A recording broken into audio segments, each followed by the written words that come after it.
This is a medical reminder. Crewman J. Halverson, this is your 4th reminder to report to sickbay for your physical.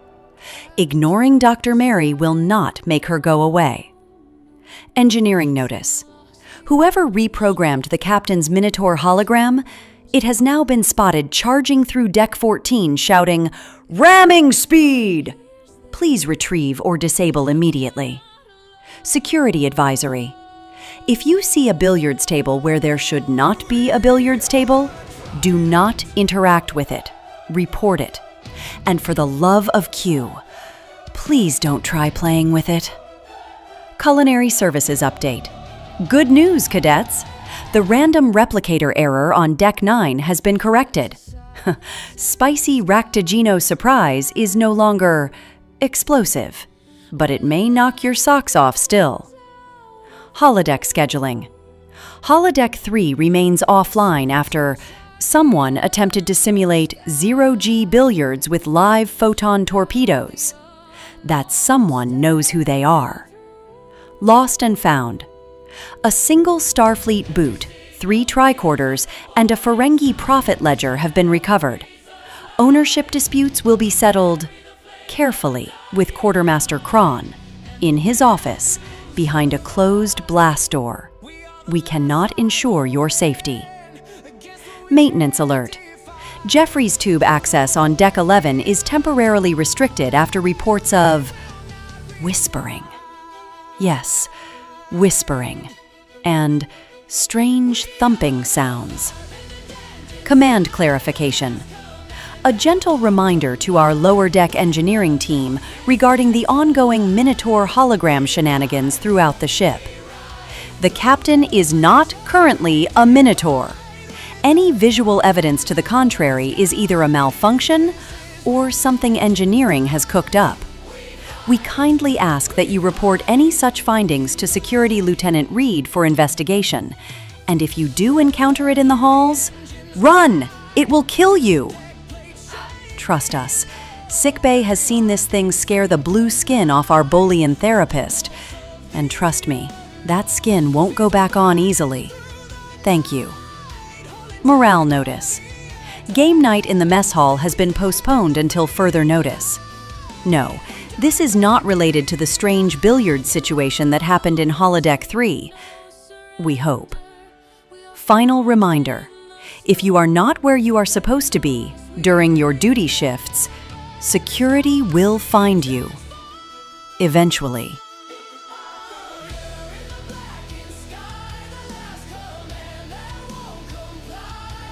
Hello, ladies and gentlemen, and welcome to Star Trek Trident, Season 2, Episode 3, The Signal That Shouldn't Be.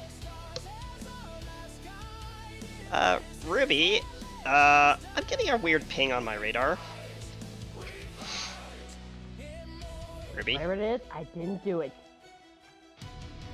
Oh, shit.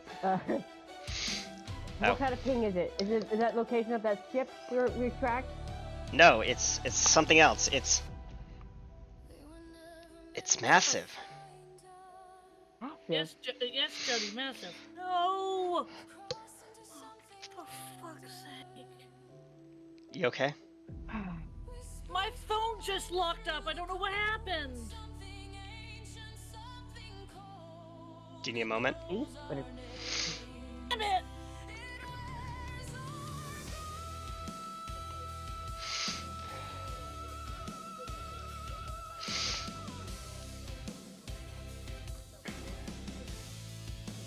Okay, yeah. While we deal with that ping and stuff like that, we're going to quickly. Can't even turn the stupid thing off.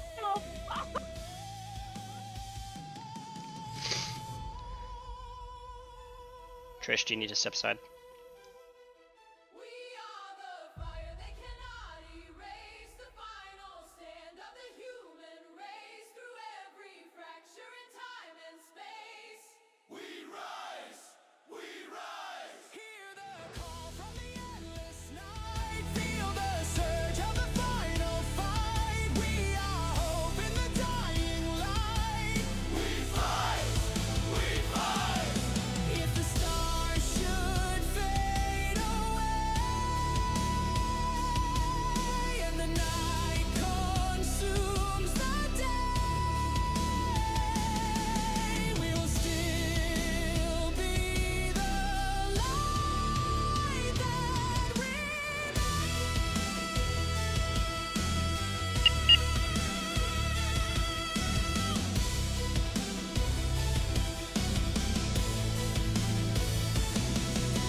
thank you, Lemon, for the 54 months of support to our crew and our production.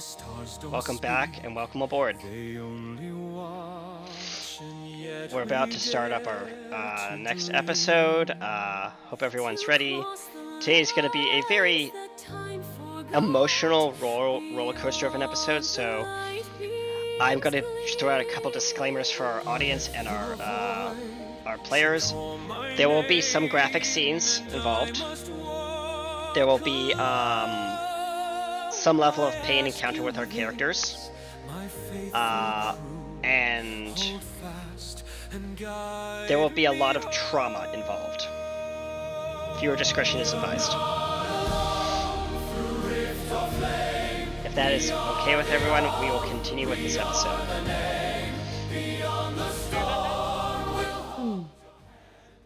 Yes, trauma. Lots and lots of trauma. Chaos and blood. I don't want trauma. Also, yes, there will be roleplay-driven blood and gore. So, yep. Why? Well, we don't know what's going to happen. We need that in our crazy universe. You can't have it all rainbows and butterflies. It's Star Trek. Yeah, that's true. It's also a high-stakes mission, so yes, shenanigans will happen. Yeah, I know. Also, something must be going around because my nose is sniffly. Tell us my nose. Tissue. Doctor, There, you might want to copy. look into the ship systems and see if there's something going around the ship. Sure, I could look, but All right. Well, with that being said, how's everyone's day doing? Pardon? Good. Okay, good. Let's start off with introducing our characters. I'm going to start off with, if you are willing, Lady Mary. ooh. Yes, go ahead and introduce your character and your player. Hello, I am Trisha Welch. I play Lady Mary. I play Rex. I have not been on here for a bit, so hi guys. I've been off doing my own thing. Another unfortunately, universe. we were going to play today, and then one of my players said they couldn't, so I'm here. Yay. We have body snatched you into a different universe. Yes. There's a lot of kidnapping going on. Yes. Just kidding. It was consensual kidnapping. Yes, this was consensual kidnapping. is it? Yes. Or was it? Wow. Oh, hush What is you. it? Alright, and who are you passing it off to? I am passing it off to, well, the wonderful Ruby. Oh, thank you, Lady Mary. Hello, You're y'all. welcome. I am Jordan. I play Ruby, and I play our son Ren, who is so much trouble. Oh, he's a so good boy. much trouble. And I also play our adorable, chaotic little friend, Pansy. You get into being in trouble. I'm already in a whole lot. I think you know what you're gonna do. That's Ruby talking to Hansy. Hansy's just standing on the replicator. Look what I made. More Rector Oh, good God, good cue. Get out of here, Hansy. Jumps off, and then the replicator just starts shooting explosive Rector at the at the. Yep. Oh, Lord. But yes, I am excited and ready to save my son. I'm passing this off to our beloved captain and my mate. He gets his butt back here. I am also Jordan, and I play the very charismatic and totally badass Captain Elena Maru, who is on a bloody warpath right now. To get her son back. Yes.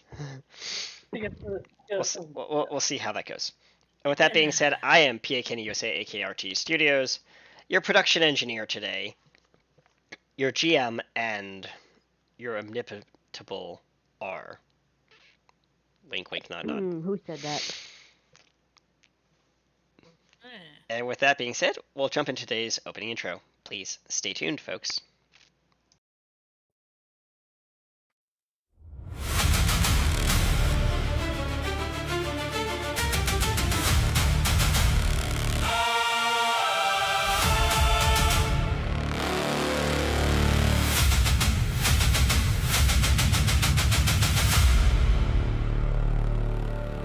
At the edge where the stars fall silent, where the signal fades to black, there's a call from the veil that's rising, and it's pulling us back.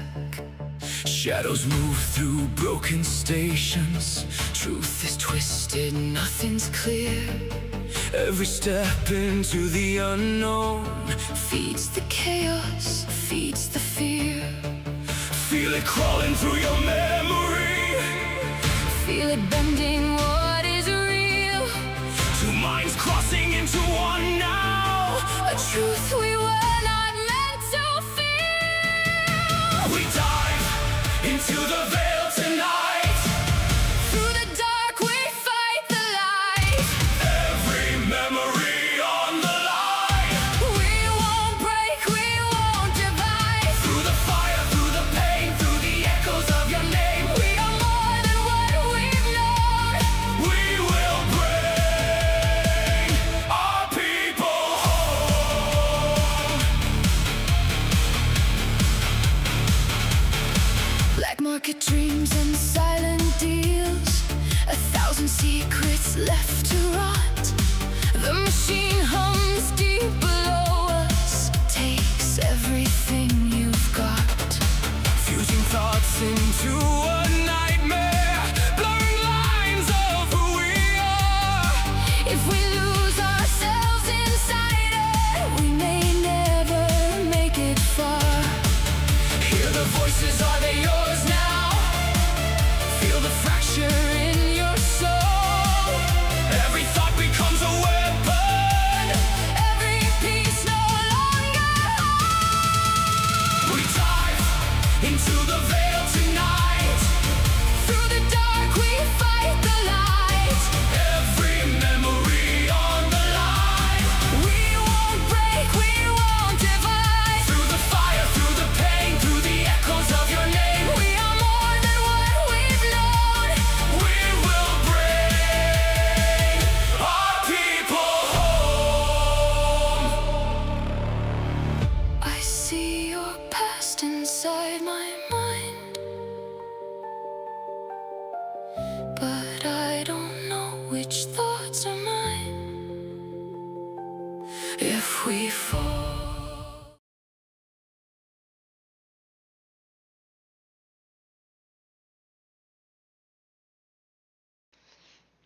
Hello, ladies and gentlemen, and welcome back to Star Trek Trident. Where we last left off, our heroic crew was on the starship, the USS Trident, aka the Silverlight E. It's been renamed. So How many Silverlights have we had at this point? it's the same ship, just I wanted- renamed. Okay.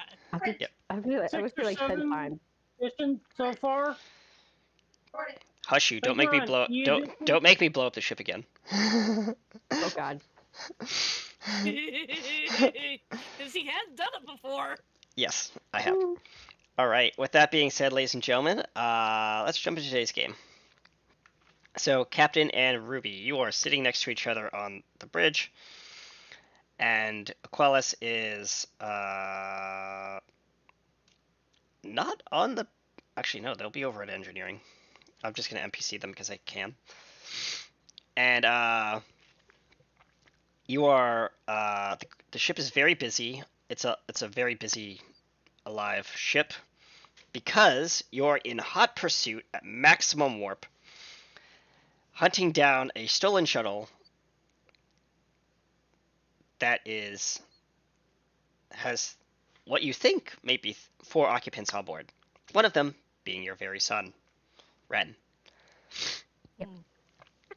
And we're going to open up today's episode with a first roll of the game. Long-range sensor scan, please. And that can be done either by our lovely rogue or by any of our other crew. Okay.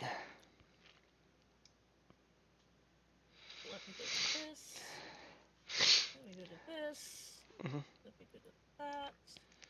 That. Mm-hmm.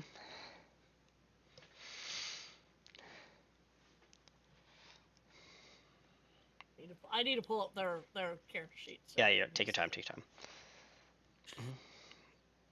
I forgot to do it before the game started. I am so smart.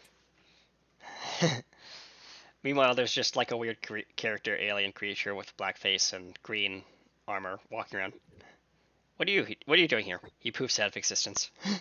Yeah. Okay. So, what am I rolling? You're rolling sensors science. Sensors. Not I sensors. have Okay, science and insight science. Inside science. I can do that. Yep. Mm-hmm. I can do that. Okay. That, so then I know exactly what I rolled. Mm-hmm. Yep. Nice. Oh. Oof. That is a comp. Not so nice. Dice are not. If I was playing Dungeons and Dragons, that 20 would be banging, but I'm Yeah. not. No. So that is a comp. So I'm gonna narratively play that in. So the ship. Uh-oh.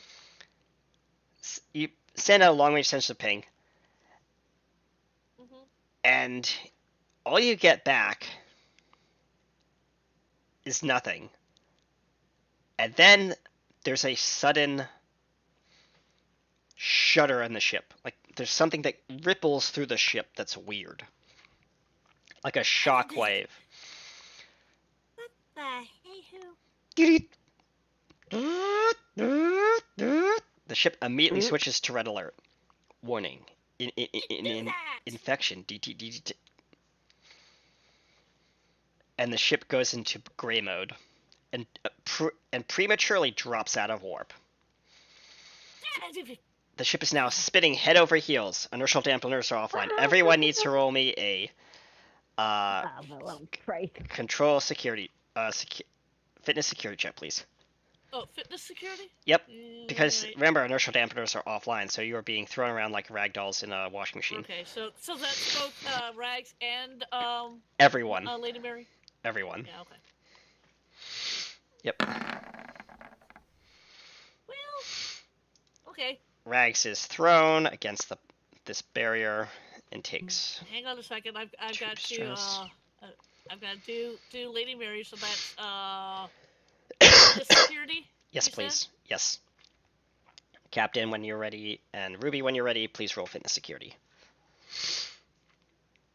Take my way. Incoming transmission. Nice. Welcome in. This thing or go insane. Welcome back to the crew. Thank you for the follow. Much appreciated. Your duty roster will be assigned to you in just a few moments. Who pinged? That was this thing or go insane. Hi! This thing will go insane? How are you doing? They're one of my friends I who. am nowhere near my computer. Can you just roll it for me, Kenny? Oh, sure, yeah, I can. Let me just pull that up. Your character is under Captain. Captain Elena Morosh. There we are. Yes. And for everyone, you can see the character on my screen, but yep. If the character would load, please. Okay, what are we rolling? What are we rolling for again? Fitness security. Yeah, fitness security, dear. Okay, hold on. Fitness Sometimes it does that. and security. There it goes. Yep. Alright, so And fitness then what task roll are we rolling? It's going to be a task roll of 2 standard by default with a comp range of 1 and no focuses. Okay, so just a 2. Okay. Yep. Let's see what you got. You do not get thrown. I think Lady Mary does not get thrown. She holds on. The Lady Mary does not get thrown, but Rags does.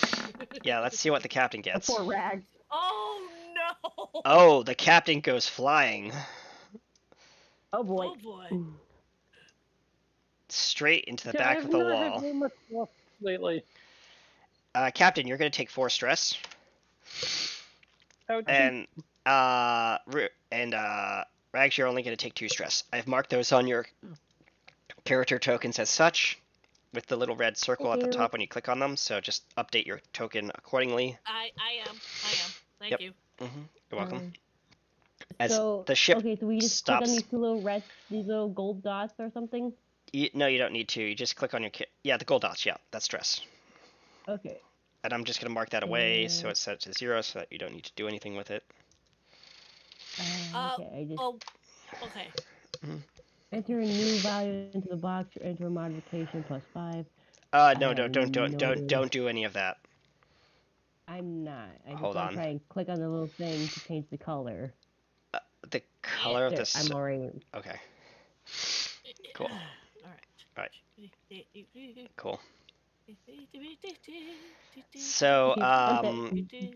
as the ship stabilizes and emergency systems come online, the ship is still in kind of like low power red alert,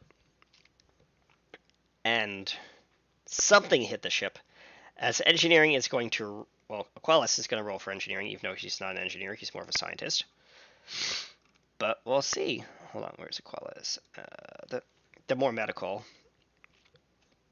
They have some engineering. So I'm going to do control, engineering.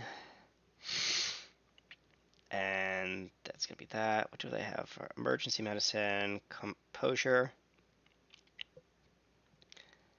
You know what? Actually, I'll allow that. He's going to use stellar cartography. And what did he roll? Anything good? Nope, not enough to succeed. So, engineering. He's over at the engineering chart, types in some keys, and says, "Honestly, I don't know what's going on at the ship. I've run some level 1 diagnostics, and No, we're not. I've run some level 1 diagnostics, and the results are troubling, Captain. It seems the ship was hit with some kind of psionic beam." But Lady Mary will come and actually get onto the bridge. As you come through the turbolift and you see the captain kind of slumped over in the corner, stirring. Okay, what did we hit? Did we hit a space goose? Computer, can you scan what do we hit? Processing. You want the computer to, you want the ship to roll. I got you. USS Silverlight E. That would be sensors science, which is already on.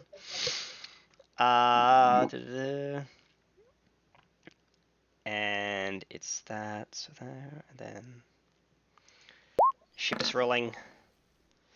What did ship get? Captain, I have determined that the vessel we are currently trapped in a psionic storm, deep within the far edges of the Shackleton Expanse. Great. How's our shield level holding? Our shields are holding, however, we are unable to move. All primary systems are currently offline.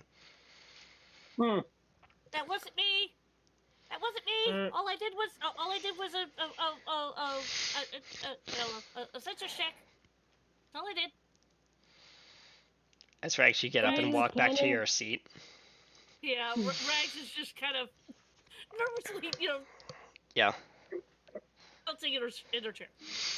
Yep. Can we use our cannons to shoot the asteroids out of our way? There are no asteroids in this area.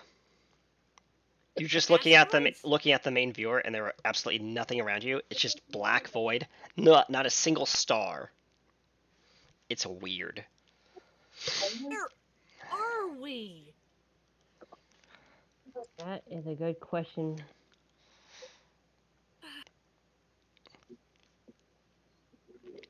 Wait. Computer, can you see? Can you scan for anything out here? There has to be. We just ran into something. Scanning. I'm going to roll again for the computer, but it's going to be at increased difficulty because you've already scanned once and gotten pretty much nothing. Right. So I'm going to bump the comp range by 1.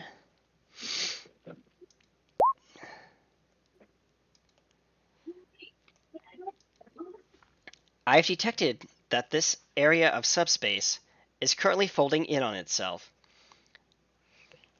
which is very... To clarify, this area of subspace is folding in on itself. It is highly unusual and illogical, as a Vulcan would say.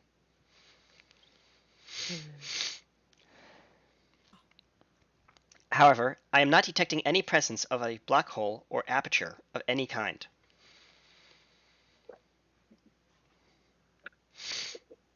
The radiation and the amount of shear forces from this.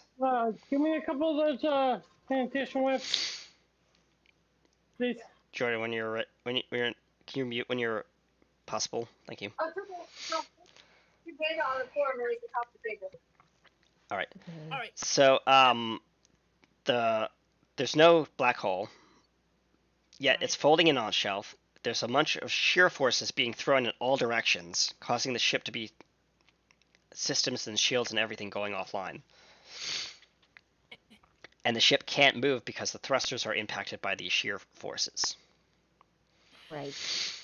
It's like you're trapped in like the mud, basically. Spatial mud. Right. Right. Okay. Right.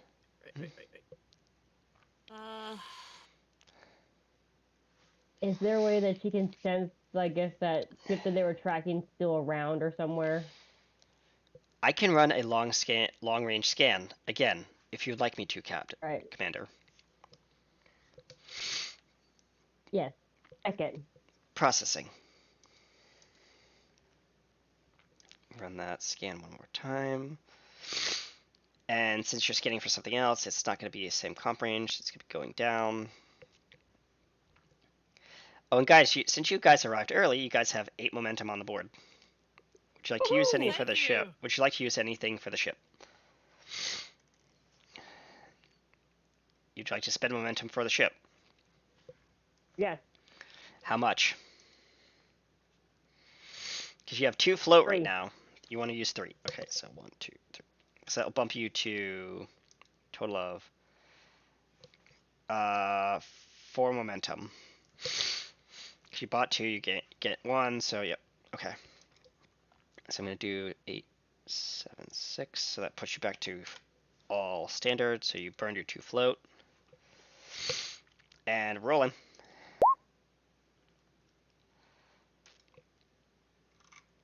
That's not bad. I like that. Ooh. As the I ship like that too.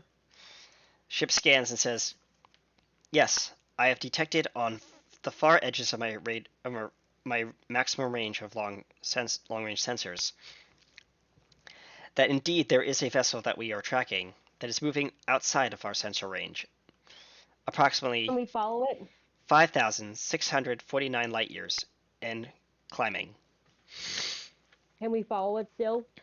Unfortunately, we have no thrusters or propulsion capabilities at this time. We are essentially stuck in the water, Commander." Except that we're not in water, ship.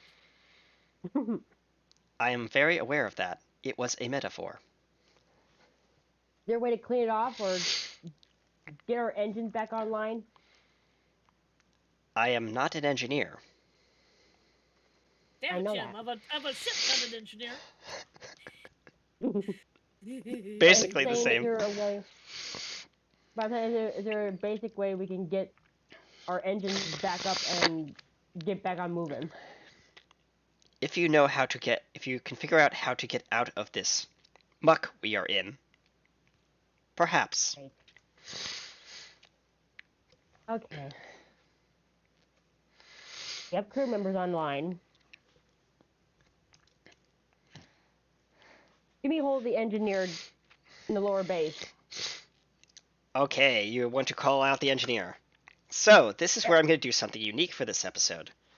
We're going to hand it off to chat to provide let chat participate in this story and give us what they think might be happening as kind of like pseudo players, and I will roll on the chat's behalf.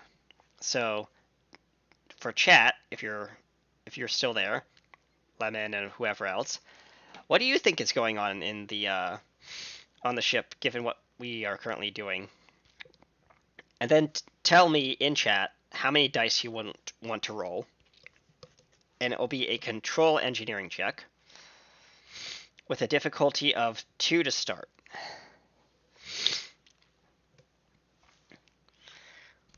And cast can also bump the number of dice if they want to with their own momentum. So that's up to everyone in the chat. I know this is kind of a unique situation, but feel free. It gives us some ideas of how to get through this mess. So for our audience, it's like a psionic storm kind of thing, where there's a lot of shear forces ripping and tearing at subspace back and forth. So creating a lot of friction is kind of like that. So just that's a hint as to how can you deal with this.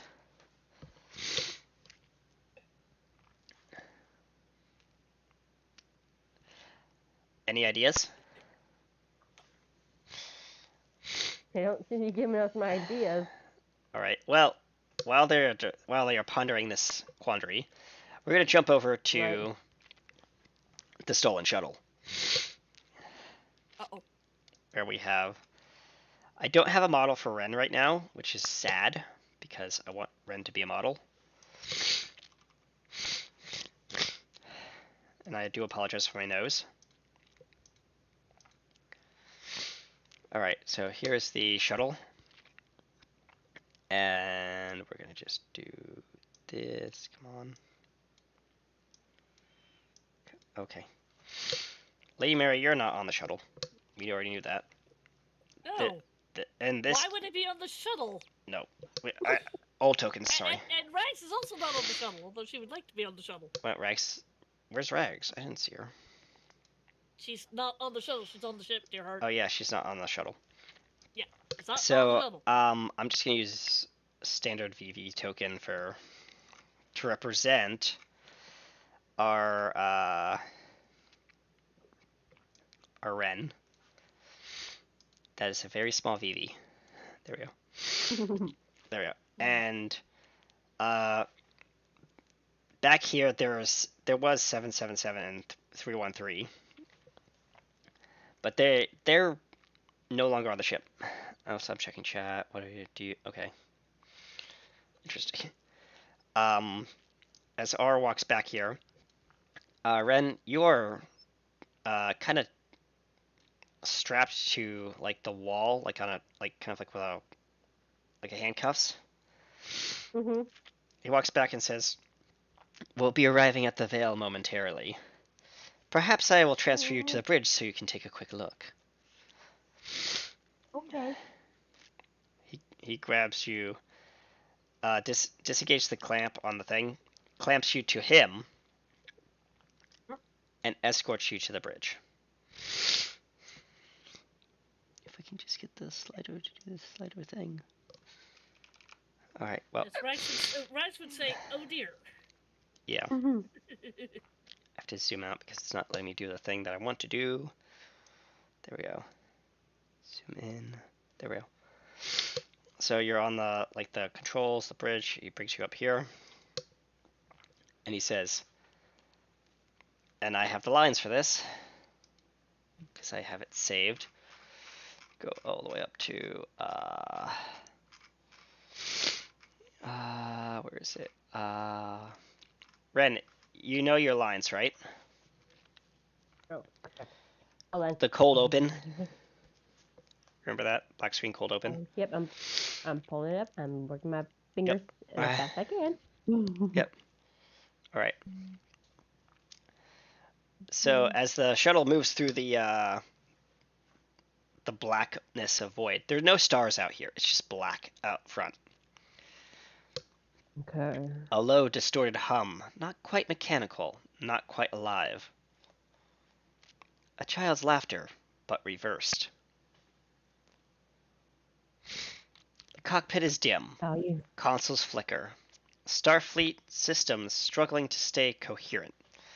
The ship rattles and shakes violently. Outside the viewport, space is all wrong. Stars stretch into jagged lines. A storm of violet lightning tears through the fractured nebula ahead. Warp field collapse. A violent shudder as the ship tosses and turns, head over heels, as the shuttle drops out of warp prematurely. Alert. Warp failure. Warp failure.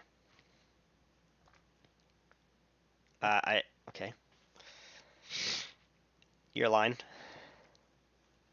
Just for Rin, that's all. I looked Yeah. through those stuff that you just sent me yesterday. Yeah. I don't have them. The other porn Oh. stuff. Oh, hold on. I'll copy the full text and send it back again. Here we go. So I'm on your lines. Quiet and uneasy. Okay. Okay. Jesus Christ, you go all the way up. Yep. Black screen, nope, in the graphic. Under alert tone. Okay. That wasn't supposed to happen. R sits motionless in the pilot's chair, calm, controlled, watching, too calm. As camera slowly pushes up towards him. No, it's No. exactly what's supposed to happen. Ahead, reality fractures open. A massive, broken silhouette emerges from the storm. A shattered station, warped in debris, flickering in and out of existence violently. The fractured veil. What is that place? For a split second, R's reflection in the glass doesn't match his own expression, as lightning arcs across the front of the bow. A sanctuary for things that no longer belong anywhere else. A distortion echoes of his voice repeats a second before he speaks again. Or perhaps a graveyard. You said we'd be safe. Turns around, a faint knowing smile. Safe? No one is safe inside the Veil, Ren. Alert. Unidentified vessel detected. Multiple signatures phasing. As distant weapons fire, muffled through the subspace distortion. Then why are we here? The shuttle begins drifting closer towards the station. Pulling, not flying. Because this is the only place left where even gods like myself can slowly disappear.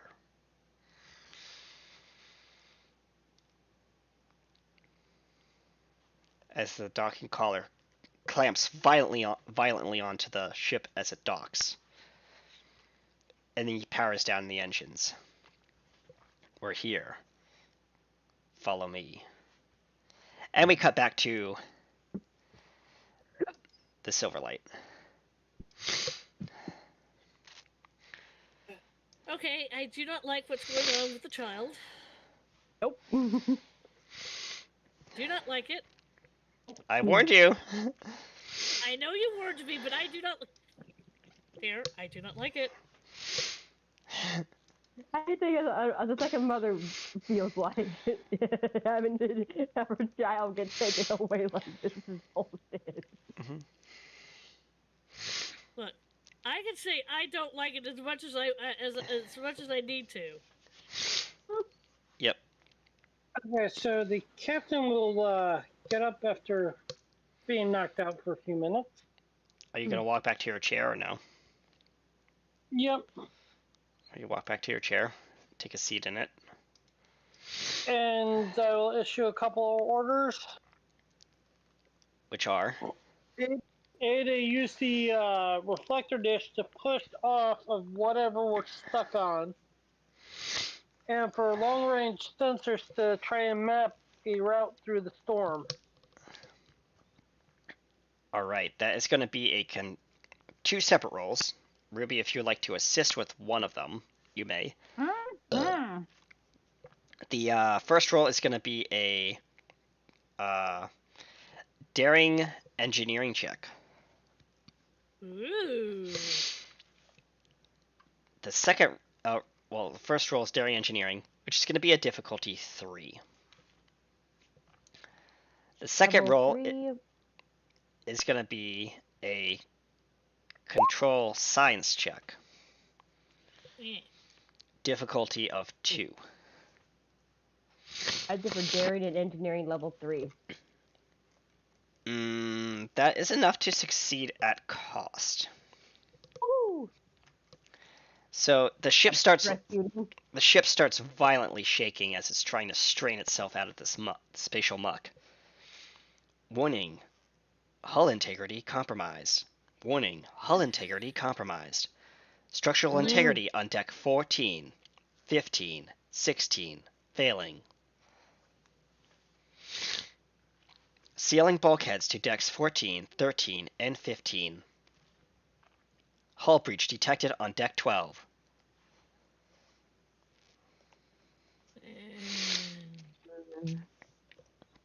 As you hear down from engineering, Captain, we're giving her all she's got.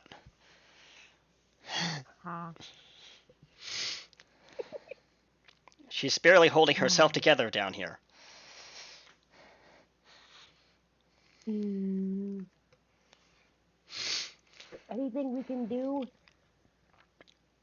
It's a risk, but it might give us just enough power to shove ourselves out of whatever this is. But we're going to have to ask that everyone hold their breath for at least a minute or longer. Roger that. Captain, with your permission, can I disable life support? Do it. The Give ship us goes. that extra power. The ship goes. Dee-dee! Warning: life support on all decks offline. As everyone in 5, 4, 3, 2. Everyone breathes deeply. I'm assuming. 1. Hands through the whole big gulp of breath. You know, she didn't have a mouth. She just took the whole big gulp of breath. Okay, everybody except Lady Mary, because what is Lady Mary? She's a Q. Q. Yeah, she's Q. So the holding the breath is not. She's not going to do that. Not necessary. Franks, on the other hand, does have to breathe. So Franks is sitting there going. Yeah. And everyone's vision starts going hazy because oxygen deprivation. Your body's pressing in on itself because of all that spatial pressure. Your body wants to accordion itself into itself. Oh, lovely. Joyful.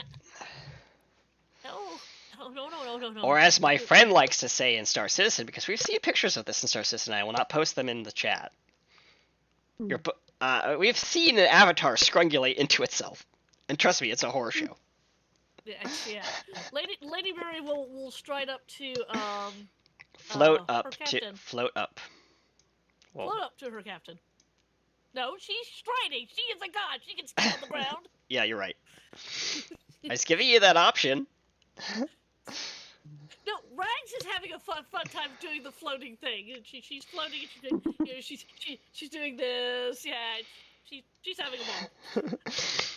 Literally. But handy. Yeah. There's a hand that floats by. Yep. Yep. She walks up to the captain and goes, "Would you like me to get us out of this particular situation?" Mm-hmm. She's not looking at you, Ruby. She's looking at the captain. But I'm looking at him. You hear the echoing of the computer, kind of like that dull kind of echoing. Or Life- actually, Yeah. no, hold on. The captain will communicate with Lady M through the telepathic link. Right. Nice. I keep forgetting that that's there, but yeah, she'll Yes, like. one of the reasons why she did it was for situations like this, where you can't talk. The When you can't talk, the computer yes. echoes, kind of like that dull drone. Uh-huh. Life support failure. Life support failure. Again. All now crew she's will speaking- perish in 2 minutes if life support is not restored within the next 30 seconds. Again, Captain, shall I get us out of this No. situation? 20 Do it. seconds. Do it. Okay. She snaps her fingers. And there's a violent shudder as the ship is lurched back into warp. Everyone is not thrown except Rags, who is floating, and she because inertial dampeners are restored. Rags, you are dumped in the lap of the captain, splayed across his lap, Is she face up or face down? face up. Okay, that's fair. I can just see Hansi just getting thrown into the field like the main mirror.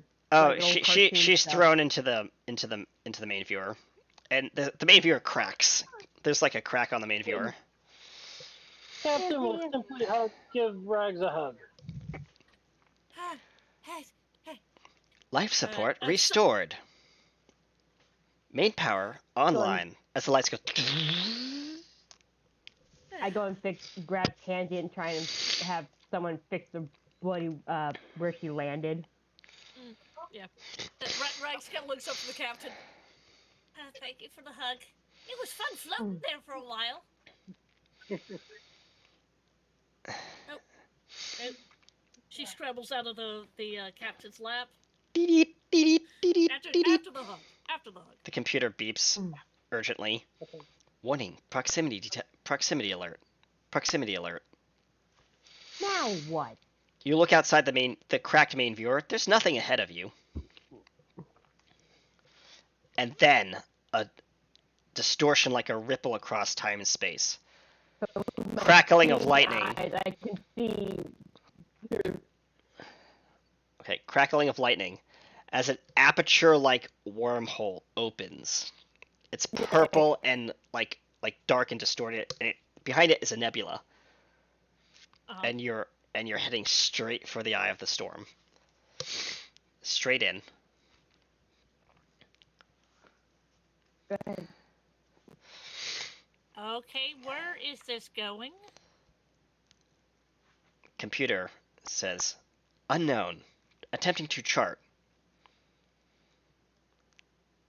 That is odd. Captain, I'm sending a secure data file to you now. And I have to go pull up what the veil is. Hold on. ChatGPT, because we use this for show stuff. Did you Star Trek promo? Yeah, Ruby's eyes with her keen eyes, she sees it and her pupils just go like. Wow, you are really roboting. Yeah, she is roboting something fierce.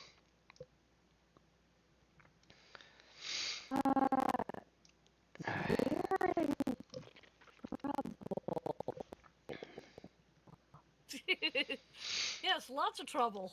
Yes, tons of trouble. Alright, I'm going to close that down. Hopefully you're not roboting as much. And Captain, I am DMing you details about the location you are arriving at. Feel free to disclose if you'd like.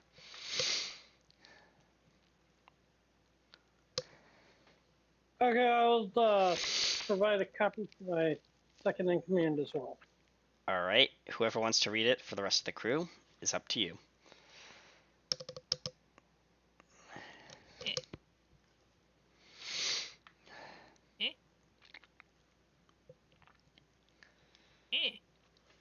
As the ship lurches and is it's kind of like flying through this wormhole, but like bumping against the edge of like the wormhole's aperture, kind of like radiational barrier of Oh, yeah. subspace.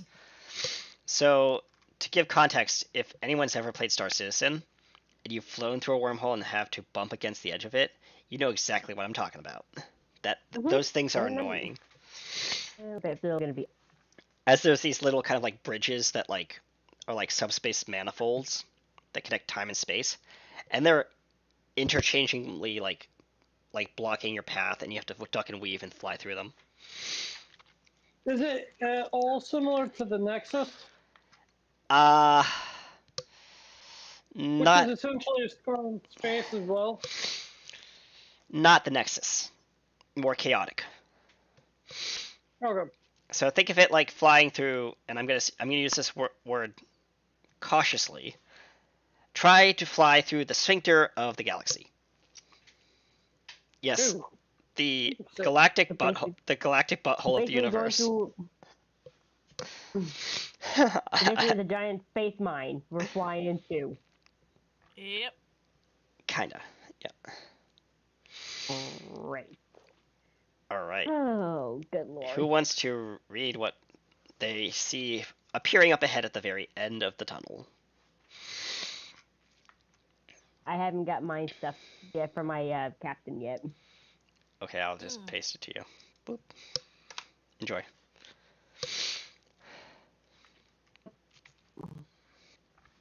Come on, please. Low poke turkey. Okay. Move this out of the way from Okay. my camera. Okay. Eh, eh. Down. The Veil is not a place marked on any official star chart. It is a star in place, a region where reality itself seems unstable, as if the universe forgot how it was meant to function. Nestled deep within the fingers of the skeleton Shackleton. extension, You're thank fine. you, Shackleton extension, that exists beyond the reach of a Federation law, Klingon honor, and any government force that dares to impose order. Navigation system falter the moment you cross its threshold. Stars distort, time slips, signals echo back wrong. Sometimes before the event even set to enter the Veil is accepted that the rules you trust no longer apply. A haven for the damned. The Veil has become a refuge for the departed and the dangerous. So desperate and dangerous. Yep. Rogue traders and black market syndicates, war criminals, evading justice, smugglers dealing in forbidden technology, exiled scientists pushing reality beyond its limits. Stations here are not built. They are stitched together from wreckage and in halls. Oops, sorry, you pinged me something else. You're fine.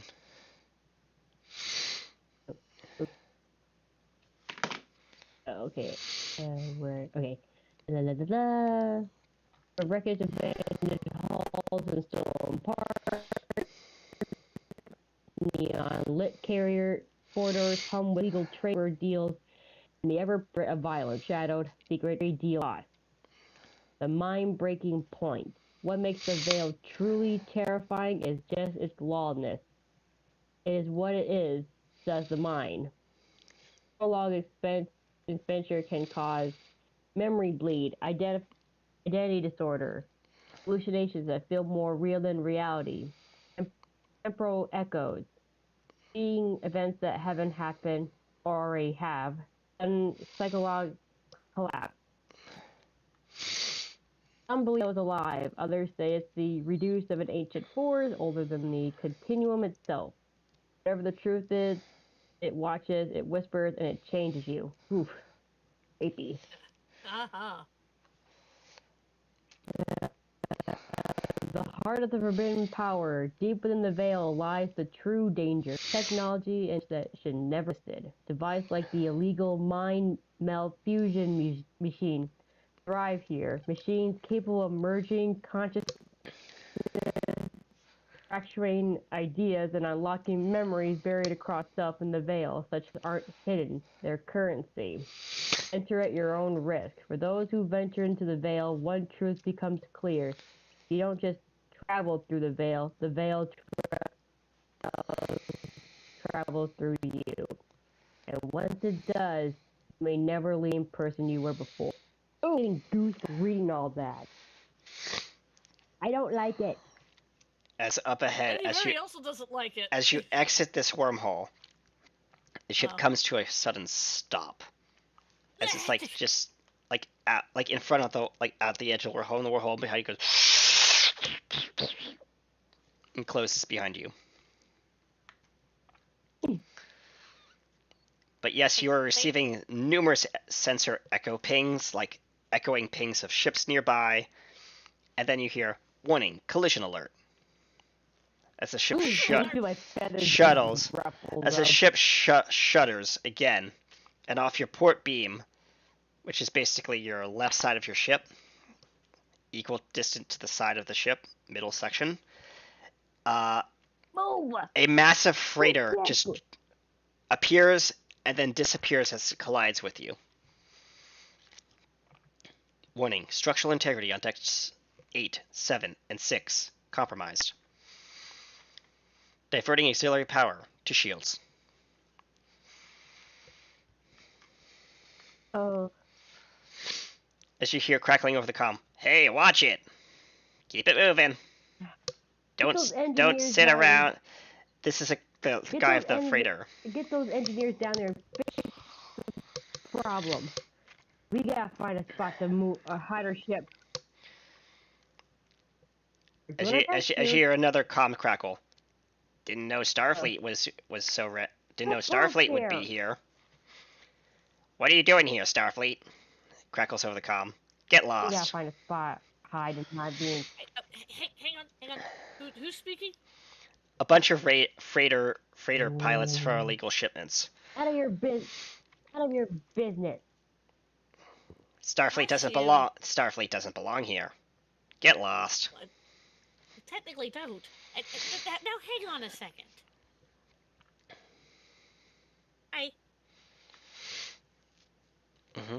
You hear all this chatter of it. Welcome to the Veil. The only scummiest of the scum come here. And Starfleet, you're not scummy.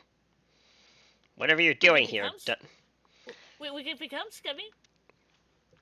There's just a long pause and just laughter over comms. Is she talking to Ferengi? It sort of sounds like she's talking to Ferengi. You got it in one. It's a Ferengi. It's a trade merchant.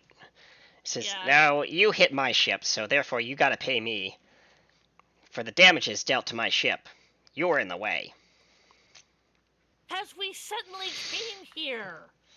You should have known better to come here anyway. Now pay up. Okay. We cannot predict where a wormhole is going to spit us out. Hey, Lady Mary, you. Rags is on a tear. Lady Mary's just quietly sitting there with her hand over her mouth, going. As you're having this argument over comms, like with your headset on, like people are hearing the one half of the conversation. Yeah, you're hearing Rags' half of the. Lady Mary, you kind of see like in.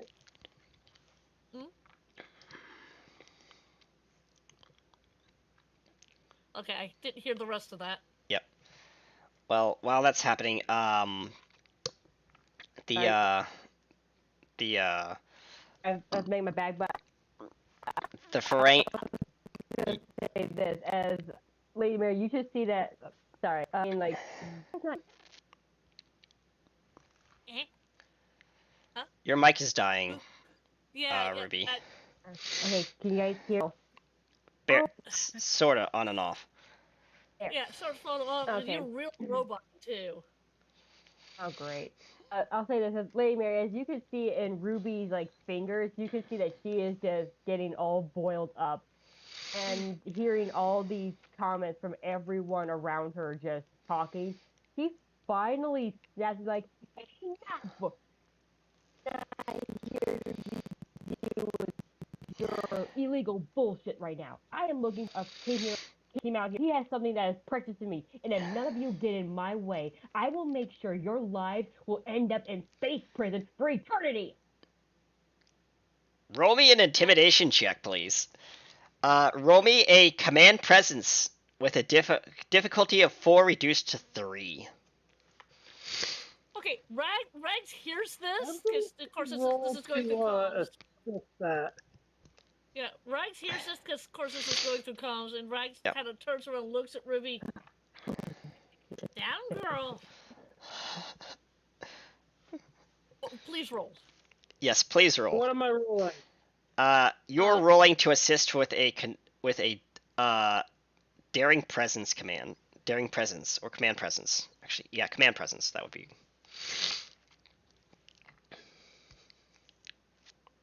Basically, Ruby said exactly what I wanted to say. Exactly. What But am I doing for? You're Ruby, rolling I a have to do command it presence check, difficulty 3. I almost wanted to put a calming hand on her arm so I could do it, but She's got this. She's a grown Elorian. Oh my lord. That is enough to succeed. Oh, As the Yeah, as the freighter pilot says, then I have intel for you. We just received word that the master has arrived, and he brings goods. command. Oh, I would be sitting in the captain's chair, sharpening my bat lift Uh-huh. on a whetstone. Yep. okay, conflict rage at level 3. What's Difficulty is Task 3. roll. Task roll is 2. for anything?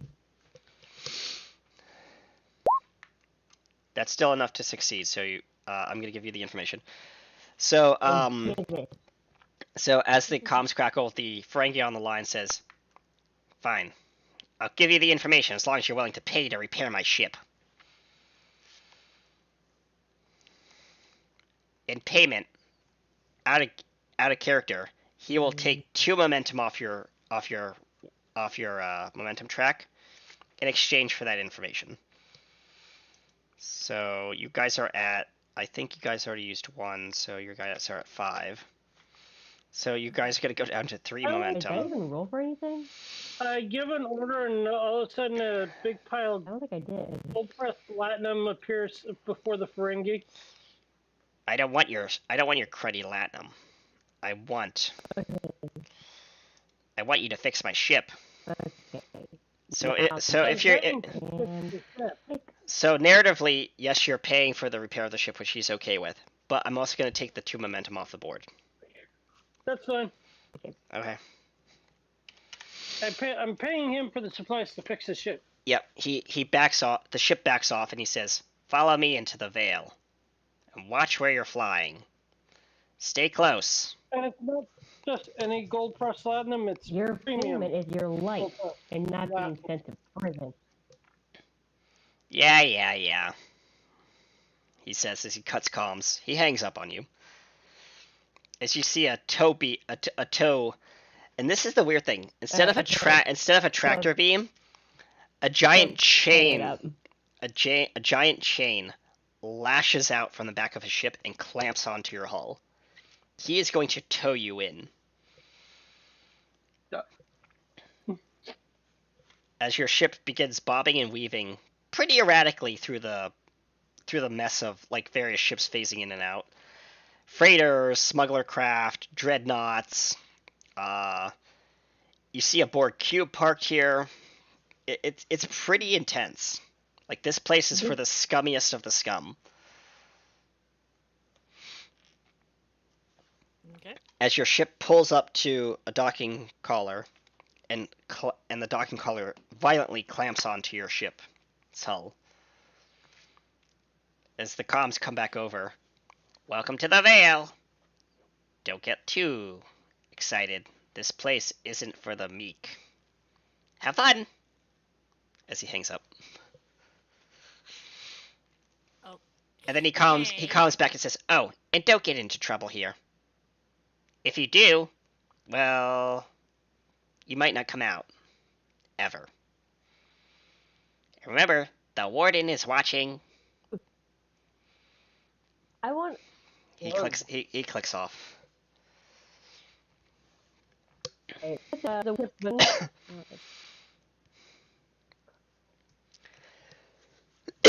I'm coming to him.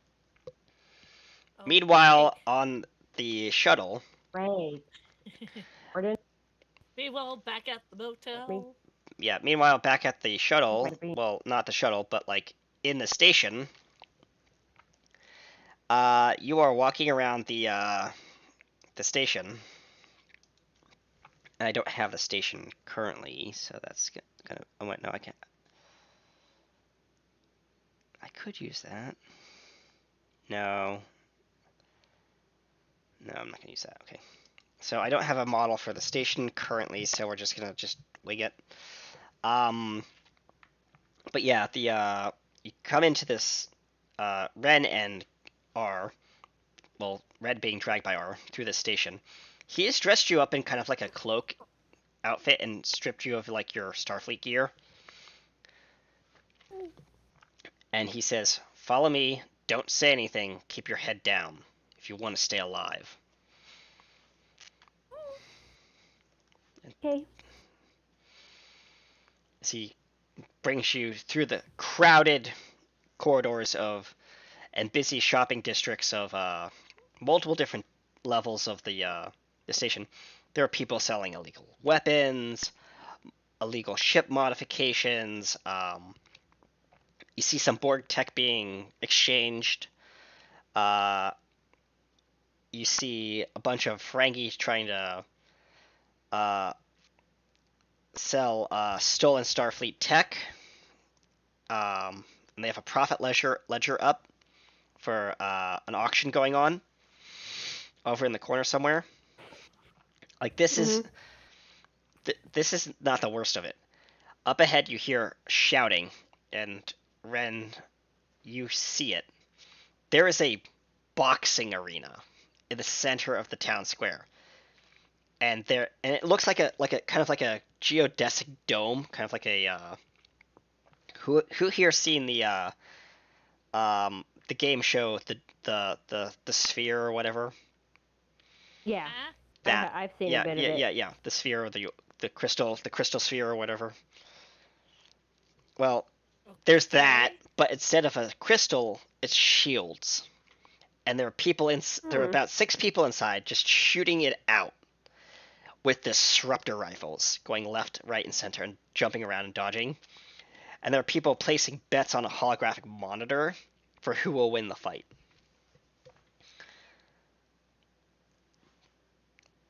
It is a lawless place. He's watching all this. Just he looks around at everything and seeing all this stuff.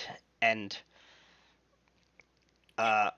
R drags Ren up to the front and says, looks down at her and says, "Before we can go to where I need to go, we need some capital. And I think I have an idea." As he pushes a button on his wrist, basically not freeing you, but setting a tracker on you. And he said, so you can't get too far away without the detonator on the wrist bracelet or anklet going off and killing you. And so he goes up to the to one of these like merchants, says, I'd like to enter into the next fight." And the guy looks at R and says, "Ha! You wouldn't even make it a second. Not me. Him." As he points down, and the merchant leans up over the counter to look down. "You got to be kidding me." "Fine." Rin looks up at him, and his eyes are like that childlike look, like he just like got into trouble, and he just looks up at the person looking down at him. As the merchant leans back and says, "Fine. What's your wager?" He says, "If I win, or if my team wins, 14 billion luktar, which is the credits in this area. Deal. They shake. It says, suit them up, give them a weapon, and be in the back room in 1 minute. He gets up off his stool and walks to the back. Now, Doug, we have another competitor coming. And the door slams shut. As R looks down at Ren. You'll do fine. Trust me. You're more capable than I am. Above table. Are you putting my kid through a ring? Well, hold on. Strangle the DM. Is anybody from our crew approaching this arena at that point? If you No, spend so Fellowship. I will allow it if you spend all your momentum and can be 2 threat. Done. Come on, no. Done. Done, says the captain. Oh, come on. No momentum, and I gain 1 threat. Into this thing without backup. Alright. So, now we switch to my favorite scene, which I have been saving in the wings for such a good moment. To see a little 5-year-old get thrown into a ring. Okay, now It's I might get more gray hair this way. it's a fight ring. Will you stop that? I know. Alright, I was going to ask, since you've already done it, Yes. is there a way for Lady Mary to detect the child? Yes. And we're using Vivi's marker as the child marker. And, I'm just gonna put you up in the Because corner right there. Once she finds the child, she is going to go to the child. Yeah, without yeah. telling anybody. Yep. This is where what I was mentioning earlier with a special amulet with a unique radioactive signature comes into play. Yeah. Alright. So, Something that would be strange and alien to this area, but yes, and highly very familiar in a Klingon or coveted. Aurelian environment. Yep. Alright, highly coveted object. So, with that being said, the ship is docked. You guys get off. I'm assuming you guys change into, like, appropriate attire for this environment. Yeah, like we're wearing like cloaks, hoods to make sure we're not being detected. Yeah. Yeah. Are you bringing... no. Okay, next question. Are you bringing any weapons with you? Like Starfleet gear or... Yes.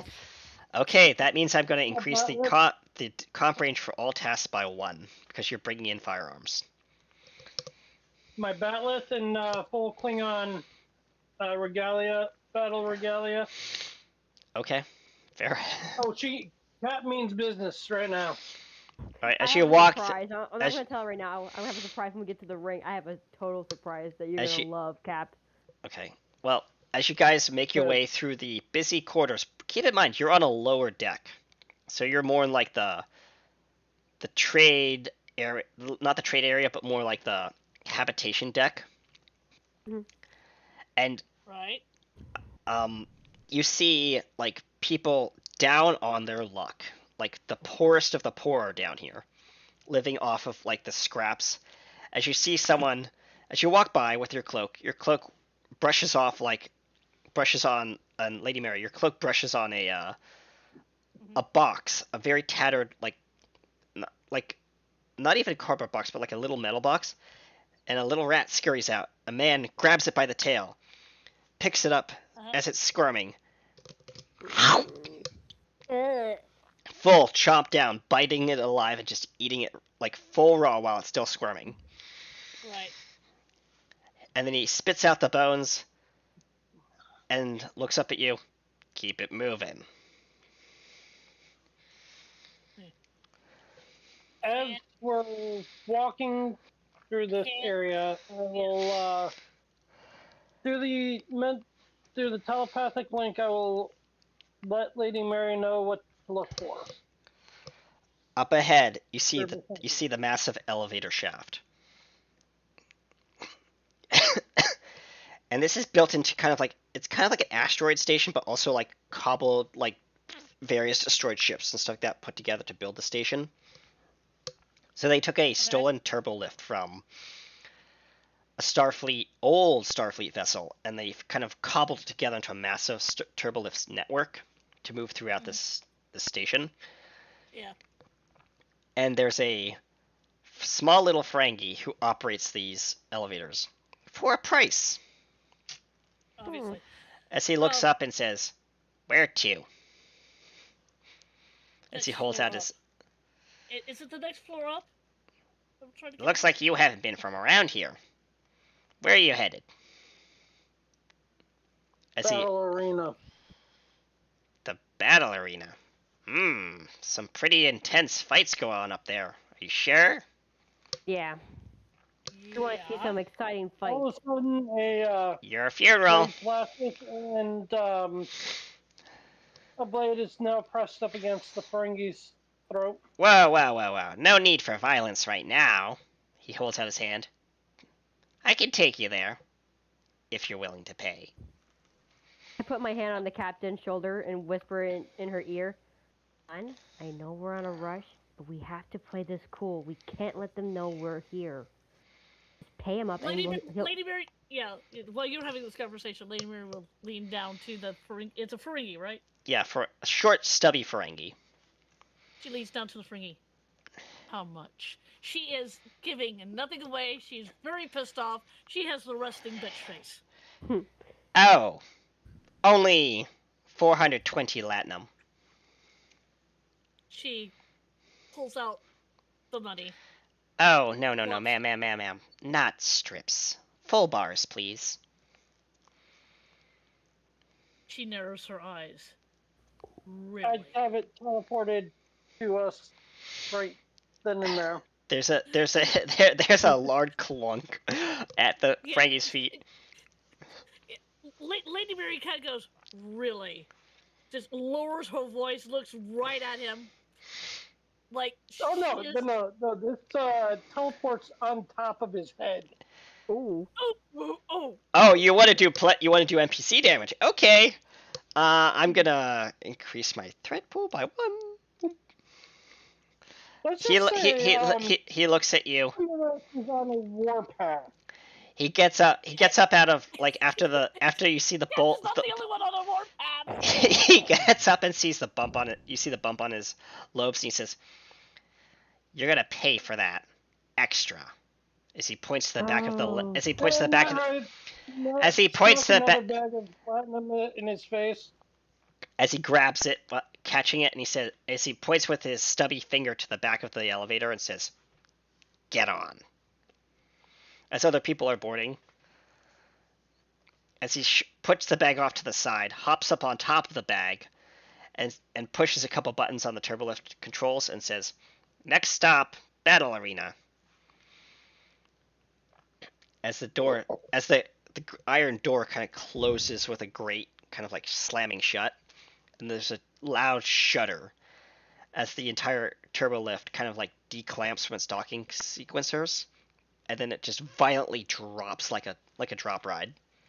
Like a freaking Tower of Terror. Yep. Yeah. Yep.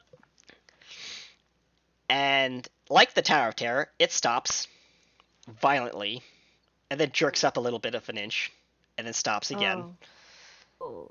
And as one of the NPCs next to you just throws up all over your wings, all over your cloak. Oh. Nope. I'm just like, nope, I'm not gonna kill this man. I'm not gonna kill this person. Battle arena.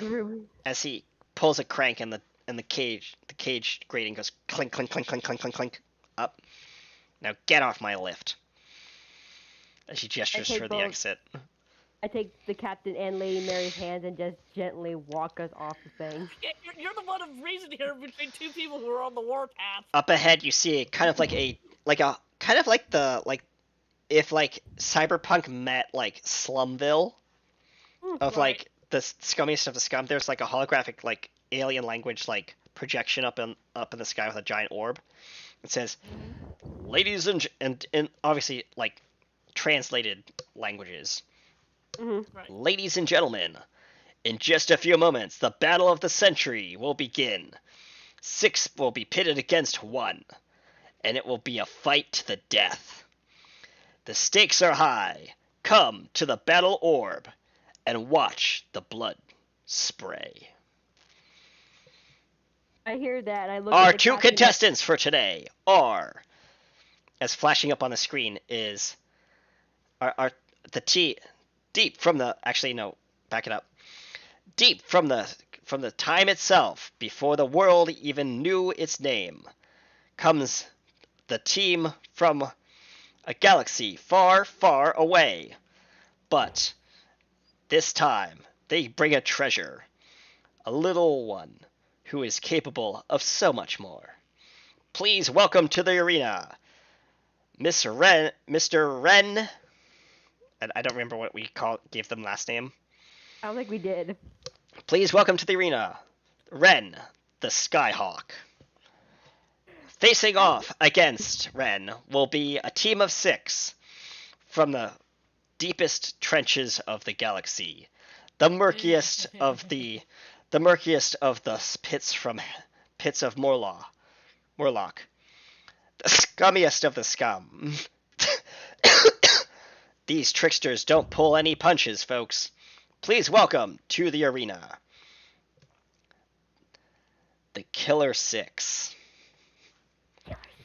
Okay, as Ruby's about to try to calm the captain and Lady Mary, and hearing her. And you son see in the flashing up on the announcement. screen, like flashing one by one, these picture profiles of like these grotesque ogre-looking troll creatures that look downright disgusting, but also fearsome as ever. Again, as my character was ready to calm the captain and Lady Mary, and she hears her son. Ruby hears her son's name in the freaking thing. She turns her head around and sees the picture of her son. Oh, that did it. Besides yelling her temper out, seeing that, she lets go of Lady Mary's hand and the captain and just be like, Runs. bloodshot rage in her eyes. She's like, I'm gonna kill him, I'm gonna kill him, I'm gonna kill him, I'm gonna kill him, I'm gonna kill him. Yep. she goes like almost like barbaric rage and just leaves you, like just opens her wings up and just flies out into the ring. Flies over the crowds. Yep. Okay, you are revealing yourself entirely and exposing your team. Do you wish to do this? Yes. I will go in with her. I mean, I can't carry her, yeah, so yeah. Okay, fair enough. So you are exposing your team. Immediately you drop the cloak. Okay, exposing to the team. Lady Mary To is the still team. cloaked, and Yeah. Rags is still there too, remember Yeah. Yeah. As people... Rags is also trying to count people down. Well, that didn't work. No, Mom, As let's sneak in. as the crowd parts and people draw blasters. Not even You phasers. are the distraction!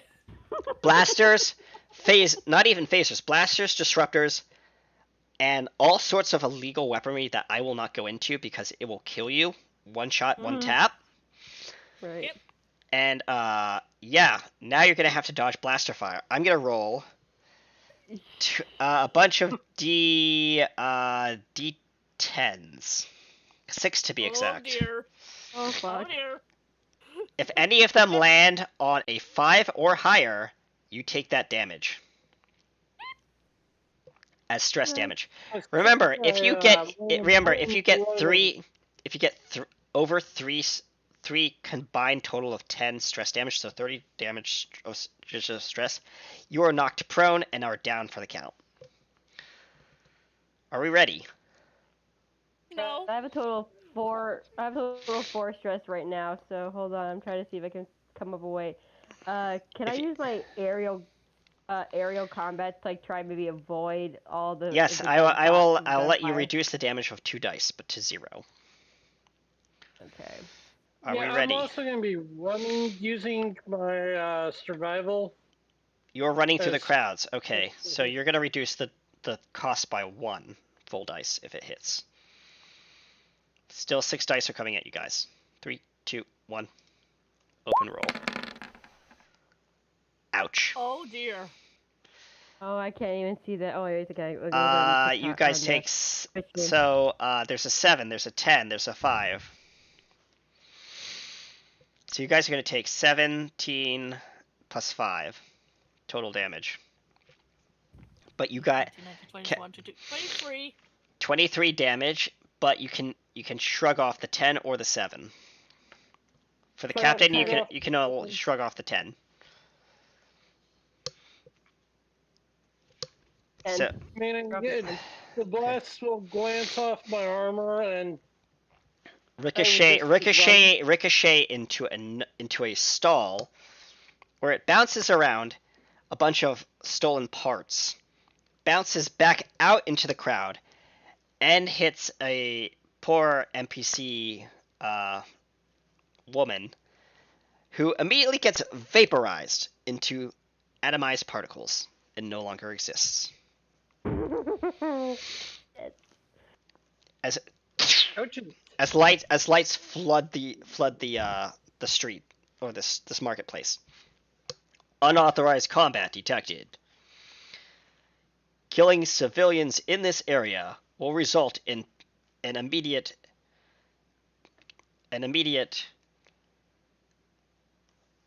and sorry, I'm trying to find the words. An immediate termination, an immediate extermination of your privileges and your loss of life. As foot soldiers come out of absolutely nowhere and start swarming the crowd and pincing in. And they start pulling off people's cloaks, pulling down hoods. Starfleet's here. Where are they? They saw your ship. You're right. Yeah. So we're still like trying to make our way into the ring, like still flying. Yeah, you're getting closer. You're getting closer. Up ahead, you see the ring timer starting. 5. I'm over the intercom. There's a. You want to hack the intercom? Is that what you want to do, or you want to? I'm trying to understand. No, the ship is sending out an amber alert. Oh. Well, that's not going to be effective here, but you can try. Because remember, it's a lawless. Amber alert for the child. Yeah. Are you identifying it as a Starfleet child, or no? Because that would draw more attention. That would draw more attention. We don't need that much more attention on us. Or a missing child. Missing Just child. a missing child. So the funny thing is, and I know this is going to sound really bad, but no one cares. Yeah, I kind of figured you were going to say that. Yeah. So your feeble attempts at finding this child go unanswered. A reason for us to do what we're doing. Well, the alert goes out, but no one cares because like they're more concerned about Starfleet being on premise, and they're like, we need to kill Starfleet. Mhm. So unfortunately, yeah, but you do take some damage. But it's only like yeah. I'm just flying, trying to get to the ring to find my son. Your wing fly. So Ruby, your wing gets clipped. Your left wing gets clipped hard as you spiral out of control straight at the shields to the arena down below, and you hit the shields hard. Good thing I'm in on Regalia instead of Starfleet. Yeah, so Ruby, you hit those shields hard and bounce off them and slide off down to the foot of the arena stage. You can't get into the arena, but you see your child there. Yeah. Being inside the arena on one side, and you see 6 of these thugs on the other side. Okay, before I slide down, later on. Yeah. Like I see him, like, oh, God. And of course, yeah, the trolls. I'm like, oh, Q. And you hear the announcer say, like telepathically try and like maybe send a message out to Ren, and tell him like, "They're here, look up." So inside the dome, you're gonna, Ren. You hear like all this. You can't hear anything outside the dome. It's all like soundproofed and quiet. You just hear the snarling breathing of these 6 creatures in front of you. And you have an earpiece that's directly linked to your fight supervisor, aka R. And he says, "Okay, Remember what I taught you. Mm-hmm. Okay. When the timer hits 5, when you hear 5, you can begin moving. Use that to your advantage. Always stay on your feet. Keep moving. These creatures are stupid, dumb, and they don't understand quick movements. They'll swing at anything Right. that moves if it stands still. Right. Good luck, Ren. At the As you at hear, the same time, um, I'll consciously communicate with Hold on. Lady M to see if she can slip me in hold on, be right back. to the stove. Lady Mary is with Rags, and Rags is very deftly going through the crowd because stealth. I mean, we Stealth kind is- of left her behind. Yeah, you kind of left her behind. Yes, but like I said, telepathically. Yeah, right. I know. Right. How close is Lady As Mary I'm and standing Rags there trying to the bash my way in, hang on. I'm asking a question. Alright, I'm back. GM, Yes. how close is Lady Mary and Rags to the Arena? arena? You're about 40 feet from the dome. And can we move quickly and quietly to the arena? You would have to climb up onto the stage, but yes, you could. You would get noticed, though. Because... No, she doesn't need to get. She doesn't want to get noticed. Okay. Is there a way?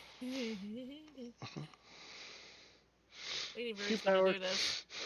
Is there a way for Lady Mary and Rags to somehow get inside the arena without being seen?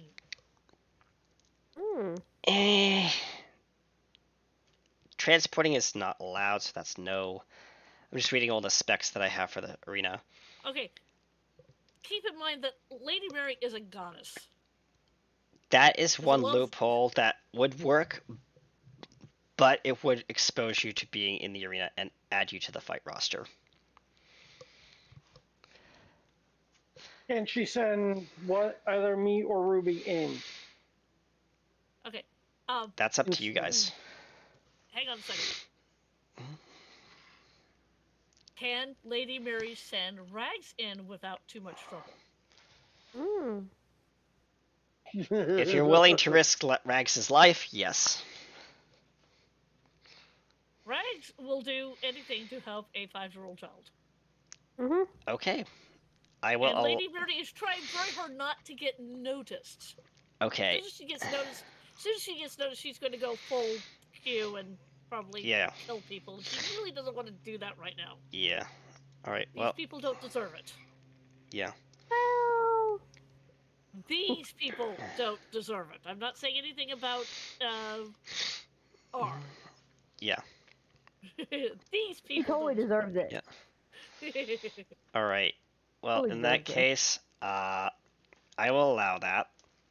Okay. But you're gonna have to narrowly figure out how to get into the arena because this arena is very high tech. It is stolen technology. It's unsanctioned, so. Can Lady Mary see where Ren is? Yeah, you can see Ren. They're right here. I'm pinging right now. No, I know that, but can Lady Mary, for where she is, see Yes. Ren? Yes, you could literally reach out and touch her from a distance, but there's the shield dome blocking between you and I there. realize that. She looks down at Rags and she goes, "Are you ready?" Oh, okay. Get ready. Here, right. 5, 4. As you hear the announcer, hold on. As you hear the announcer say, "Competitors, prepare yourselves for the fight of your lives." 5, 4, 3, At the same time she's counting. 2, At the same time she's counting. 1. Yep. And at that point, as soon as 1 happens, There you go. Lady Mary will instantly transport Rags from where she's standing next to her. This is a Q ability. Yep. As you know, into the arena. Right next to Ren. Yep, right next to Look what just happened, folks. It appears that someone, or something, has decided to introduce a new competitor to the field. No matter. The more bloodshed, the better, right, folks? There's a lot of cheering. Now, let the fight begin. Let's look at,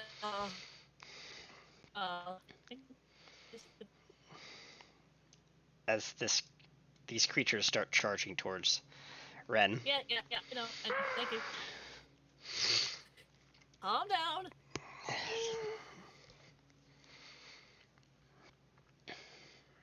I'm holding my attack until you decide what you want to do as a counter. You are Ruby Paul? Miss Ruby? Yep. Thank you. Thank you, Light Wolf. You're good. Okay. Alright. Yeah. Now, Rags will look over at Ren. Hi, Ren. Would you like some help? Yes, I want to go home. I know you want to go home, but let's get rid of these things first. Right. All right. And As off this we creature go. stomps straight up towards you, surrounding you. It's a 5-year-old and technically an 8-year-old. Yep. All right. Technically. Fighting against probably something far older and far more. Technically, according to our wonderful friend Katie, technically Rags is 52 years old because of all the jumping around and all that stuff. Yeah. All right.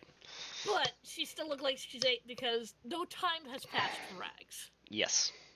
Regardless, what are you going to do? You are surrounded by these creatures. They are surrounded you. They're closing in. This one snarls and says, "Look, friend, fresh meat. Yes, fresh meat indeed. Fresh meat, do you say? I will eat." And then one says, "I want to eat that small one. You mean the runt? Leave it to me." As soon as she says runt, as soon as they say runt, Rags will go feral. Yeah. Runt?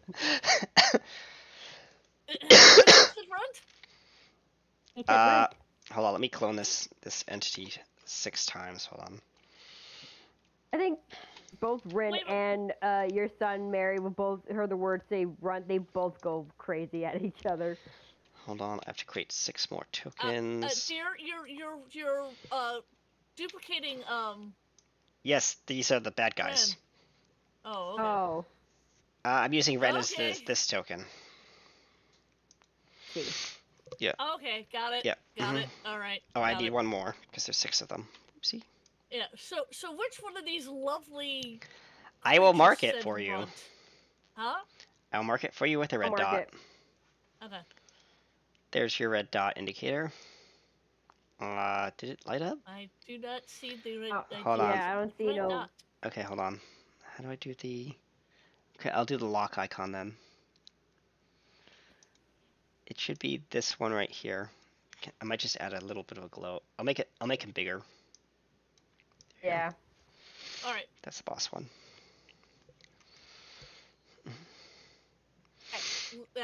Rags goes runt. Can I runt? What weapons does Rags have on her? What weapons did you bring into the arena? If any. She did. She brought in a phaser and her rapier. Okay. No, her short sword. Short sword. She brought in Yep. her short sword. Yeah. Mm-hmm. So she is within melee range of the one who called her runt. Yes. She's going to take out her short sword and do some sticker shooting. Go ahead. So what do I roll for that, dear? That would be a control... Actually, no. Daring security. Daring security? Yep. Mm-hmm. Here I go.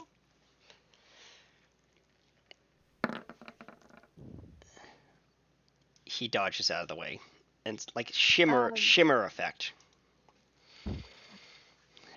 Since as Lady Mary's son goes attack, Rin does a follow-up, falls behind. This isn't Lady Mary's son, this is Lady Mary's daughter. Daughter. Sorry. Yep. Mm-hmm. Sorry, okay. sorry. But you You're know fine. what I mean. Yes. Yeah. Yes, I do. Goes for the first tag. Rin follows behind as a follow-up attack. Go ahead. Daring With security. Uh, What are you attacking with? I don't think I. Yeah, what are you attacking with? Yeah, what did Art give him to attack Uh, with? 'Cause- I'm gonna give you a batleth. okay, Bathless. Yeah, That was that appropriate is. for a 5-year-old. That's yes, okay. that's all he had in the weapons locker. I don't have Rin's Actually, have him thing for use character sheet for him yet. the mech tank. Mech thing? Okay. Yeah. I'll allow that. So basically, it's a giant pokey stick. Yeah, I'm That's coming right. in with the. Okay. I'm gonna be coming in swinging with the batlet. So basically, you're gonna roll your Okay. phaser, but like add additional 2 dice of damage to it. So I don't have the Rin's character sheet. oh, for you don't. stuff like Okay, that. so then I'll roll manually for you. So I'm gonna roll. It's gonna be 3d6. So that is 11 damage to this guy. So they take 1 injury. Nice. As the creature kind of like grabs at its knee and says, "You will pay for that, little one." Like to see you try. Like to see you try. And As he opens his mouth and roars, and Yep. this is a reactionary attack. Mm, Please roll me a fitness security check. fitness security. Yep. You got it. I'm gonna roll a private roll. That is not enough.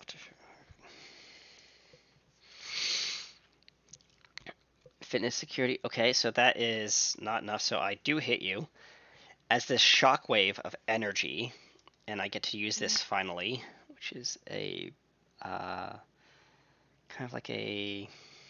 I'm assuming the stress from when the ship stopped has gone away at this point. Yes. Thank you. That would be this, and that would be more like a. Like that. Actually, no, like that. That.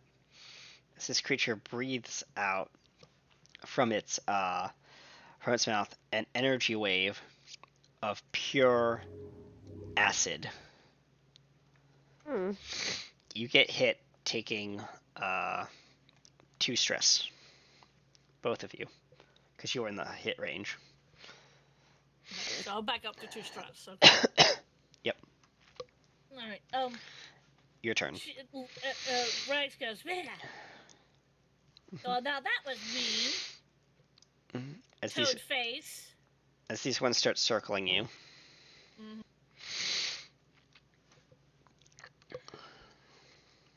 It's Is it your my turn? action. Yes, it's your action. Because they attacked first. What do you want to do? Rex is. Oh, I can't click on my own character. Ooh. Do you want to? You can put it down in your own character if you want to. Give me a second.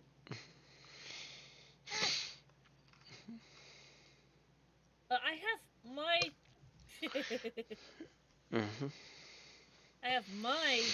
Whoop. How did I miss that? Oh. No, wait. Oh, you're small. Make you a Yeah, little I'm bigger. small. There we go. I'll delete the old one. Okay. There we go. Yep. She's gonna come up Mm-hmm. and snicker she again. That's daring security, did you say? Yes, daring security.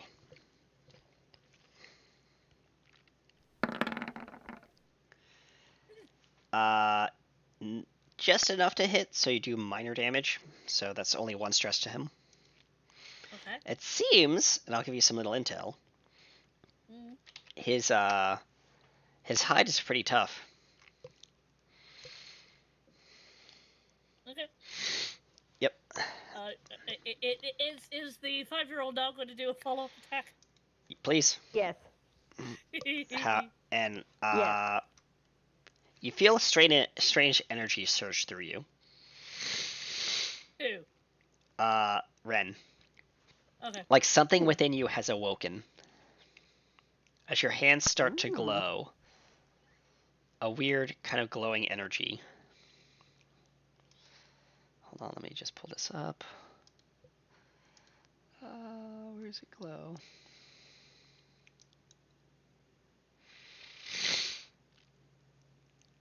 If you guys can see that, I don't know if you can. I don't see it on the screen. Yeah, I see it. The little kind of like glowing near the face. Oh, I see it. Yep, I saw it.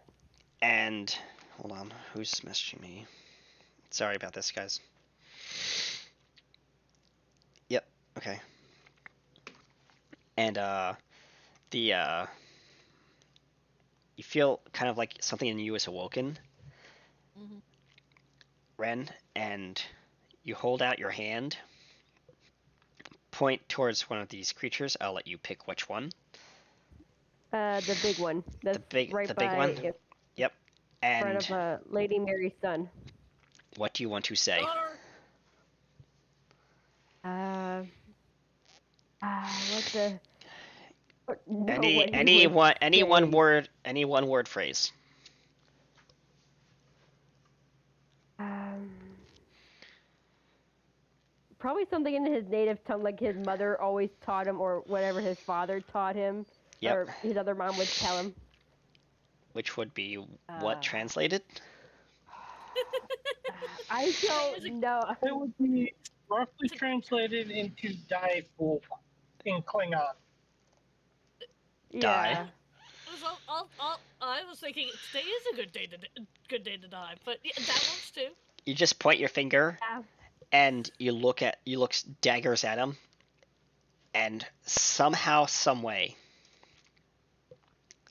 this energy flows through you and your finger. Hmm? And Says the word and just damn. Yep. I basically Right. gave you the Q power of Finger of Death. Very good. Yep. Rags kind of sees this and turns back and looks at you.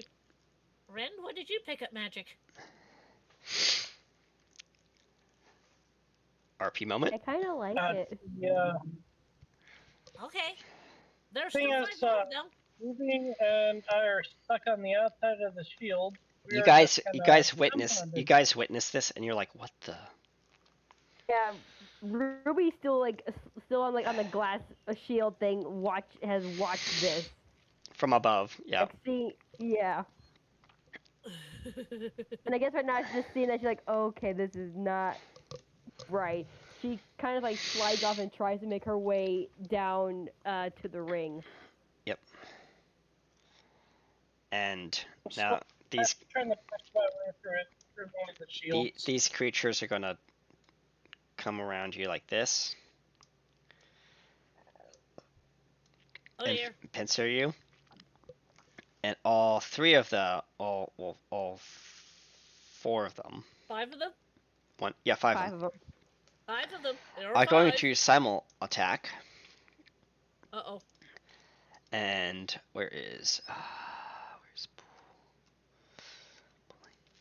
Alright, I know this is not gonna be big enough to do this, but I have limited resources, so at your feet.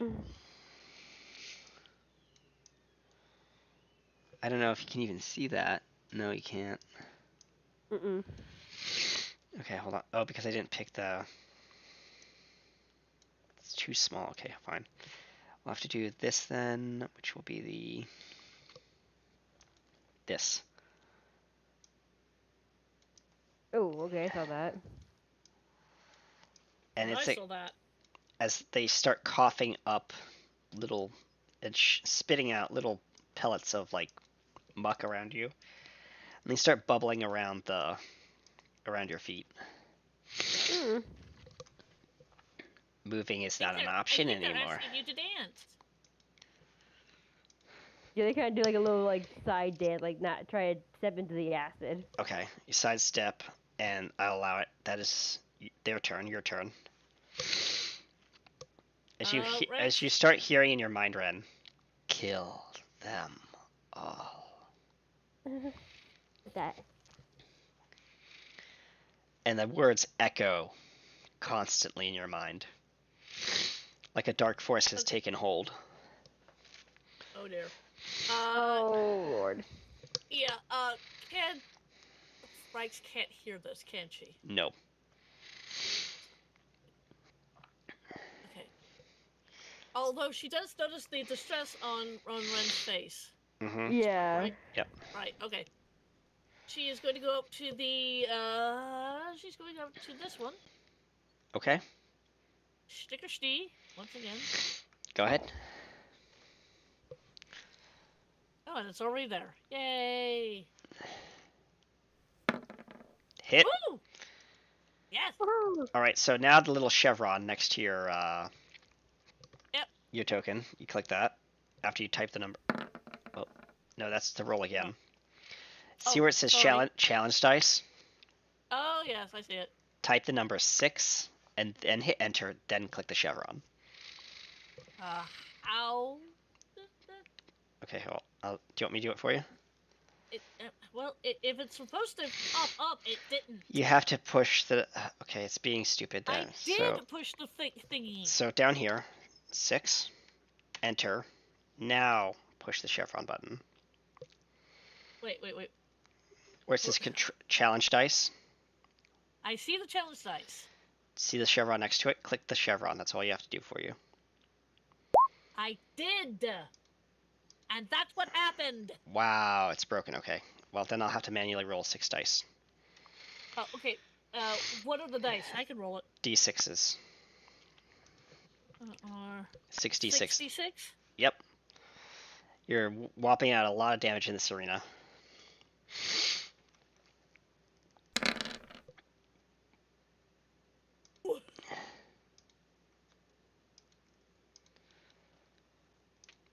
And when you come around, you swing around, and also... Why did you mark me out? oh, no, not you. Sorry. Meant to do the enemy. My bad. Whoopsie. Player geo mistake. Hold on. This is the one I was going for. Yeah, you killed that one, Okay. and somehow the one next to Ren also drops.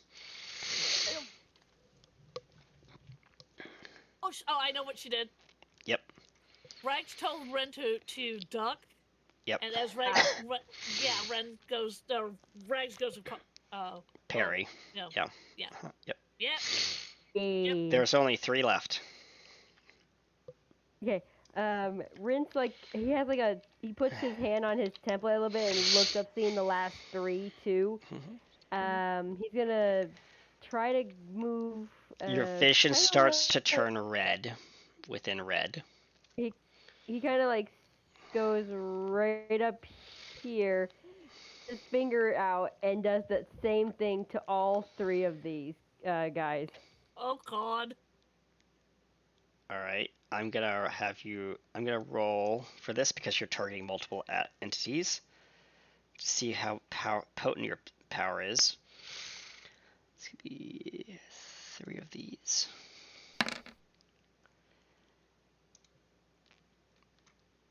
You point at the first one. The first one doesn't drop. The first one. The second one doesn't drop. Third one, however, drops. Okay, and he kind of feels like that voice in his head, so he's like rubbing his template a little bit. Just like he kind of likes it, but then he's kind of like crying, like, I don't want to kill these people, but I kind of like it a little bit at the same time. What the heck is going on? Yeah, Rags will definitely notice this. Yep. I know exactly what she's gonna do on her next. Meanwhile, Captain and Ruby, Yes. you have somehow managed to get to the foot of the arena, where there's a guard standing there at the door, and he says, "Sir, madam, I can't let you as you hold as I'm assuming the captain holds his bat'let up to the neck of this Bolian guard, and he says, Yeah, I imagine he would. The blue steel of my blade met Okay. He's starting to like reach for like the door button. He's like, okay, fine. If you want to fight, you can fight. As he slaps the button, the door slides open. Captain So will rush in and go hold for the on. nearest Let me go get your other tokens enemy. first. There's the captain. I have to go find Ruby's token. Ruby, where You are don't have to you? roll for me. Ruby, where's EXO? Ruby. Boop. You guys are right here. Let me just make you a little bit bigger. Yeah. There you go. Let me. Oh, nope. Don't want to rotate you. Just make you a little bit bigger. There you go. So you guys are here. Up in the corner as you come in. Mm-hmm. And the door slams shut behind you. Well, folks, looks like the arena is getting a little hot today. How about we spice things up a little bit? It's time for the Wheel of Fate! Uh-oh. As he spins a virtual wheel. And it tick, tick, tick, tick, tick, tick, tick, and you can see one of the items on the screen says last breath. Before the wheel hits that last target, Ruby has her gun up and just shoots the monitor screen. The screen shatters and falls down to the ground here behind you. This game is over. I'm here for my son. Don't get in our way. Oh, says the announcer. Looks like someone's having some mommy issues. Yeah, I see the monitor screen and I use As you see the announcer kind of like cracked on the screen, kind of like frizzling, kind of like shaky, but you can still kind of see him through the cracks. Yeah, I see him and I'm like, you're next if you keep talking. Oh, looks like we're having a little bit of conflict in the arena. How about we? I shoot the announcer's like cage area, like the window, like. No need. You just see. You hear him hold up his microphone. No need to roughhouse in the arena. It's fine. Besides, I can just do this. He pushes a button, and the ticker stops at final hour. Oh God. As the arena goes full pitch black, no vision whatsoever. Except Rex sees dark. Rin has those antennas from his father, from his mother. Yep. Yep. And the whole arena goes black. And then you hear sounds. Ominous sounds. Like clicking mechanical feet. Oh God. What does Rex see? Off in the distance, you see a pair of green eyes. Then you see red laser beams arcing in all directions. Oh God. Rags runs to Ren.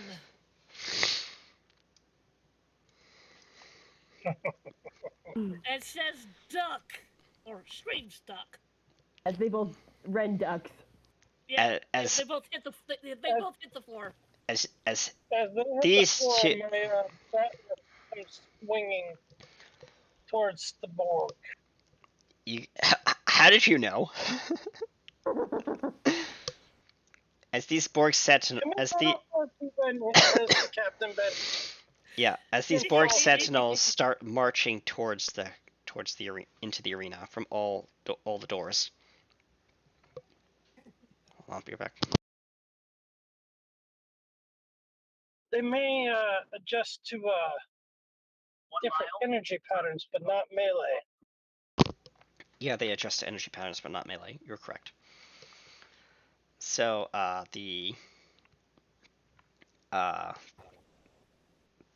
these two Borg drones, which are now infected, the two VVs, start marching towards the two. You will become one, they say in unison.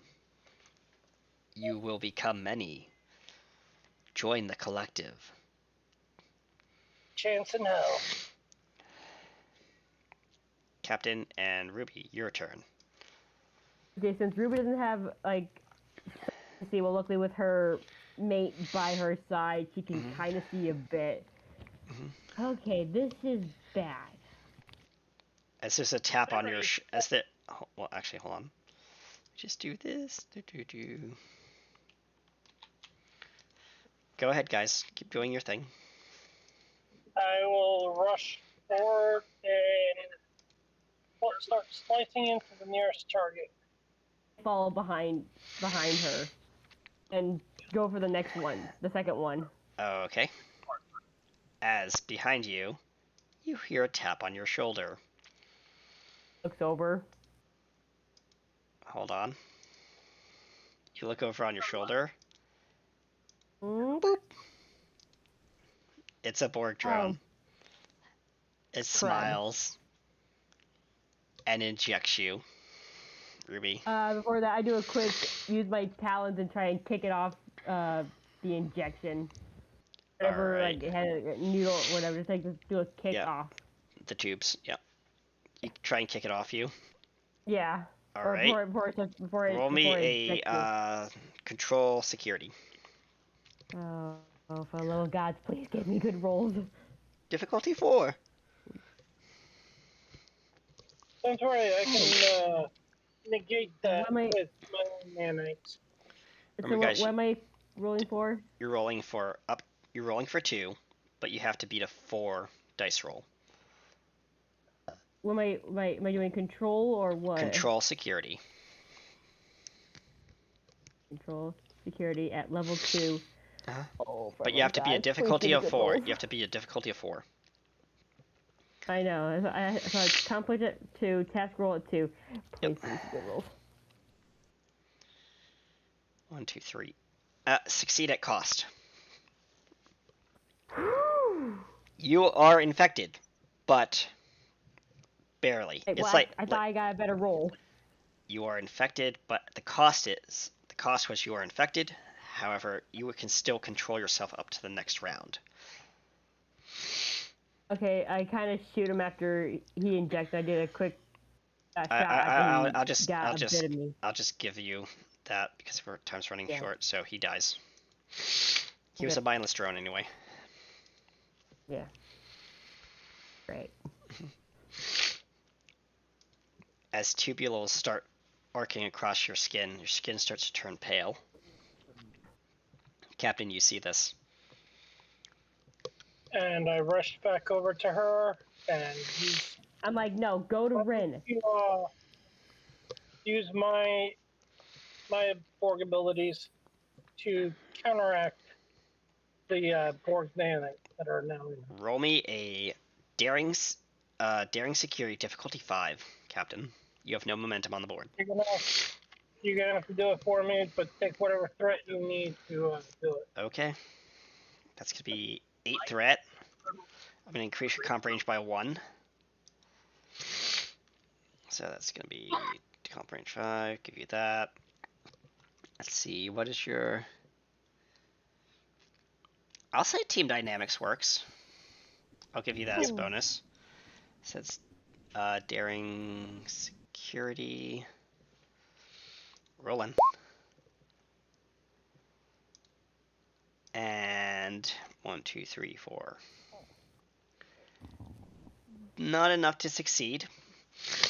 As Ren, you reach out, you grab your hubby by the neck and inject him. Crud. Which will do nothing to me. I'm gonna roll a dice and see what happens, okay? Because my nanites would attack the invading ones. D20. I'm gonna roll a flat D20. Pick a number.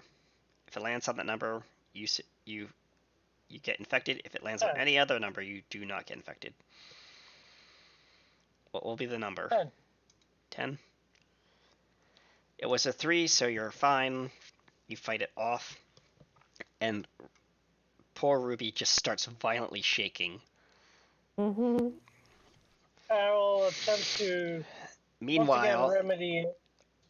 You're trying. Meanwhile, I'm just gonna say these two creatures, one of these creatures, this Borg, drops because it died because of what we did the finger of death thing with Ren. Hmm. Ren runs up to her mother.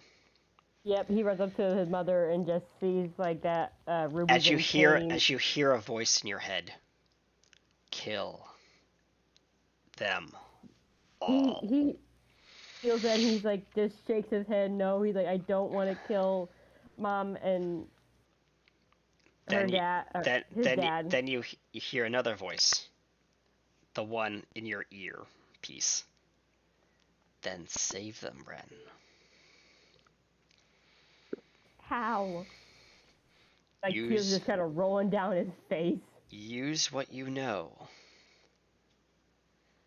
Nice. He I kind of started the hockey playoff. Let's go. I got a 65-inch, but yeah. he kind of like just remembers that his finger can like do death explosions. Like, he kind of like channels his entire hand to glow that same color, and puts his hand on his mother, which is Ruby, and try to like get the. As she starts seizing violently, as she's starting to turn to a Borg, this energy, this glowing energy embodies her, lifts her up off the ground floating as you're holding your hand out. Her back arches violently. She screams out a loud caw, and then drops to the ground. The lights in the arena come back on. Ladies and gentlemen, it looks like we have a winner. Perhaps. Rags will look at Ren. What did you do? As your mother gets up, no longer infected, as you're looking at your hands, like, what the hell did I just do? Yeah. What did you do? I healed my mom. Okay. You still want to get out of here, yeah? As this Borg drone starts lumbering towards you, Ruby. I mean, not Ruby, sorry, Rags. The last Borg drone. Join us. Oh, dispatch it Oh. quickly enough. As a batleth goes whizzing through the air, slicing off its head, as it crumples to the ground with a thud. And the pallet comes spinning back around, and I catch it behind my, like, by the handle behind my back. Congratulations, Team Okay. Ren. Oh, Captain, I'm glad to see Your you. credit payout will be processed momentarily. Please proceed out of the arena. As the door slides open. Let's get out. Ruby stands up and picks up Ren. Alright, and we're going to go out of that scene. Meanwhile, the crowds are cheering. Some of them are jeering because, Starfleet involved. Lady Mary will wander over to where the beddings happened. While the fight was going on.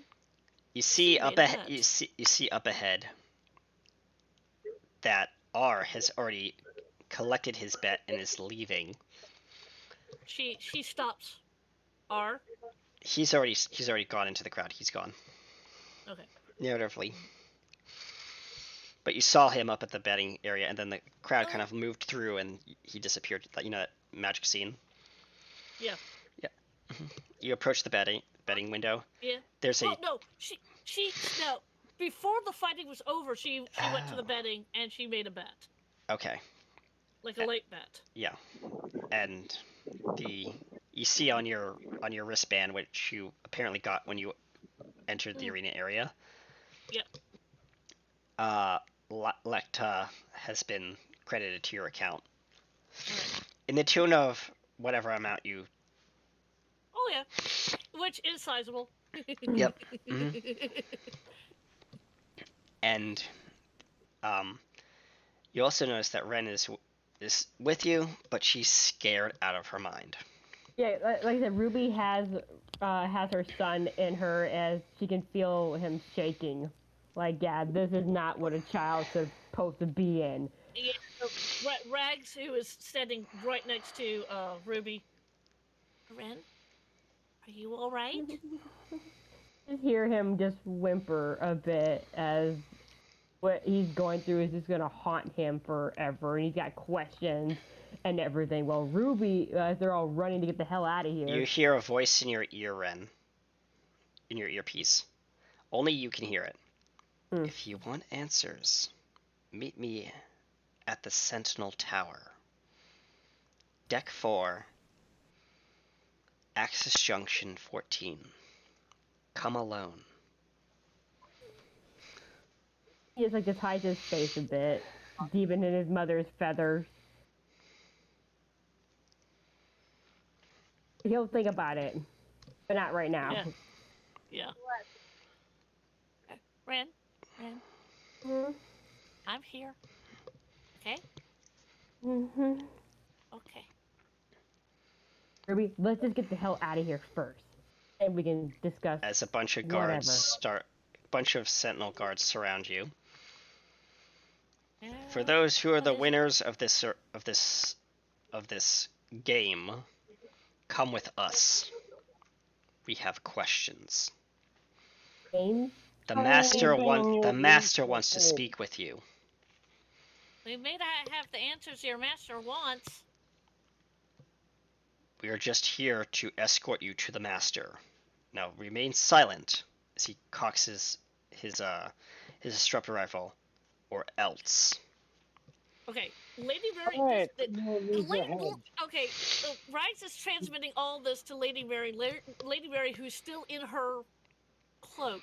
Yep. No one knows that she's there. Lady She- Mary, where are you she- right now?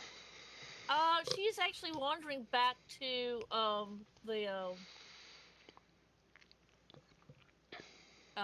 The ship? no,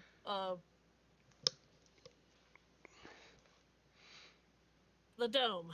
The dome. Okay. As you're Yeah, wandering the- back the- to the dome, which is Yeah. now is in pieces because it's been shattered. Yeah. You see a movement off to your left, down a corridor. Uh-huh. It's R. She's gonna follow R. You're following R. Okay, sure. Quietly, surreptitiously, as best Yeah, as yeah. she can. Mhm, yep. Just kind of. He gets Yeah. onto a private elevator in a back alley somewhere, Yeah. Okay.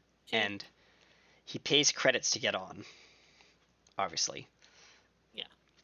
As the elevator rises towards a superstructure up above up above and further decks. Right. Okay. She's gonna follow. You go up to the controls. Mhm. Please insert Latinum to visit the master. Does it say how much Latinum? 400 strips. At least it's not bars this time. Oh, that's true. She actually has that. She pays it. The door slides open. One-way ticket to the master.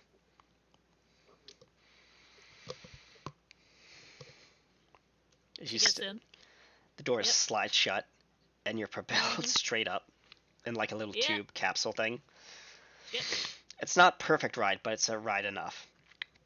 As you enter a chamber that looks like kind of like a lab, Uh-huh. and the elevator door slides open, and R is standing there talking to a man who's hunched over like a piece of machinery. And he says, "It will work. We just need the little one. Good. Let's hope the guards will bring her here." Are you You're going to sure? explain, As you're the going to explain to me what's going on? as he turns and says, "I knew you would be here, Mary." As he holds up a finger, points it at you, and shoves you up against a wall. He lets She you. doesn't move. Yeah, and he says, "I have plans to get my memories back. You were not involved. You had no say. Therefore, I must take drastic measures to get my own memories back. And you will not interfere." And he adds emphasis on not. And you're going to do this by exploiting a child. That child's memories are part of me. When those two interacted with me way back and produced a offspring, that residue of my memories flowed through them. I need those memories back in order to become my true self. I'm sure you can understand that. And the man in the cloak, who looks like a Zindi, Mm-hmm. Zindi insectoid, Right. and I'm gonna say it, looks like a giant cockroach. No, don't say it, please. I'm sorry. That's the only time I'm gonna say it. Please. Okay. I believe in insectoid. Insectoid. Yeah, we'll just say insectoid. Just say insectoid. Just Okay. not that. Fair enough. Fair enough. Okay. Sorry about that. Let me get to, where is it? The device. Yeah. Does she see the device? Oh yes, you see the device. Do you want me to describe this device to you? Yeah, sure. Black market designation. The Veilbreaker engine. No official Starfleet record acknowledges its existence. No Vulcan archive dares reference its theory. But in the fractured black markets of the Shackleton Expanse, they whisper its name. The memory sin shard. A machine built not to share thoughts, but to forcibly overwrite memory across two living minds. Origins have been rumored. Fragments of its design suggest it's the hybrid of Vulcan mind meld technology, illegal reverse engineered. Meh. Borg neural lattices synchronization systems. Section 31 neurocognitive reconstruction experiments gone wrong. Unknown continuum adjacent mathematics, far beyond the Federation's understanding. No one agrees on who built it. No one knows who built it. Most agree the original creator is either dead or worse. Functions. The shard operates by creating a forced dual consciousness field. Two subjects are strapped on opposing neural thrones, which you see in the room. Right. A crystalline psionic core, housed at the center above the two individuals, the shard, activates. Once activated, their minds, memories, emotions, traumas, identities, and constructs are violently merged together with such force that the mind shatters. This is not a mind meld, it's an identity collision. The machine does not translate thought. It rips it apart, stitches it back together, and rips it apart again until it is fused incoherently. Observed effects from previous test logs that have been redacted by Starfleet. Subject A began screaming in a voice that was not their own. Subject B recognized memories of childhood that was not theirs. Both subjects began speaking simultaneously in overlapping sentences and patterns, in languages I did not understand.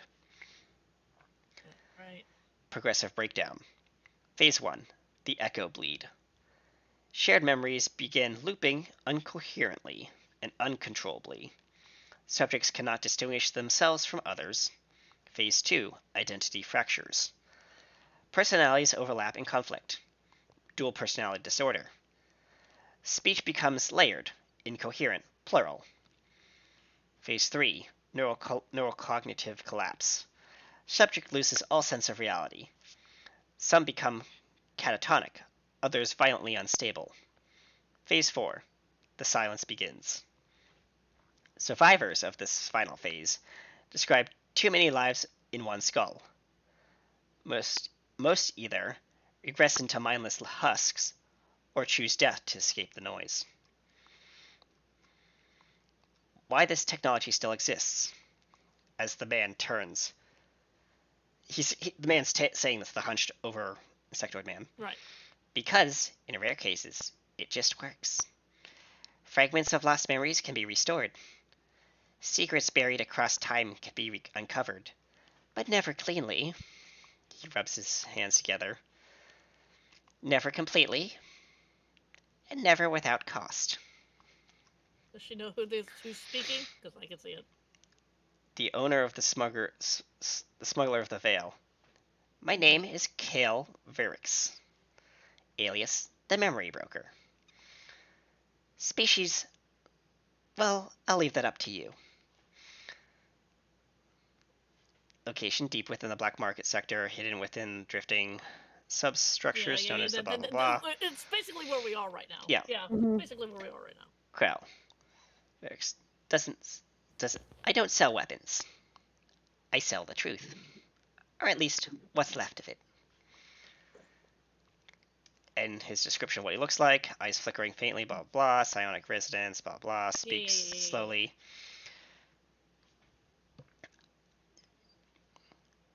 And Ars chimes in. Rumors say he doesn't remember which memories are his anymore.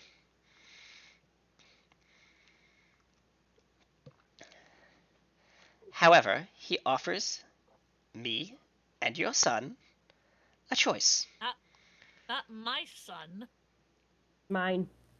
I was referring to Ruby's and the captains. When they arrive, I will study them in silence. Then, one of you will be incomplete, the other the key. As the door slides open almost on cue, and in come the guards with Ren and the rest of the group. Ah, they've arrived. I can give you back what was taken.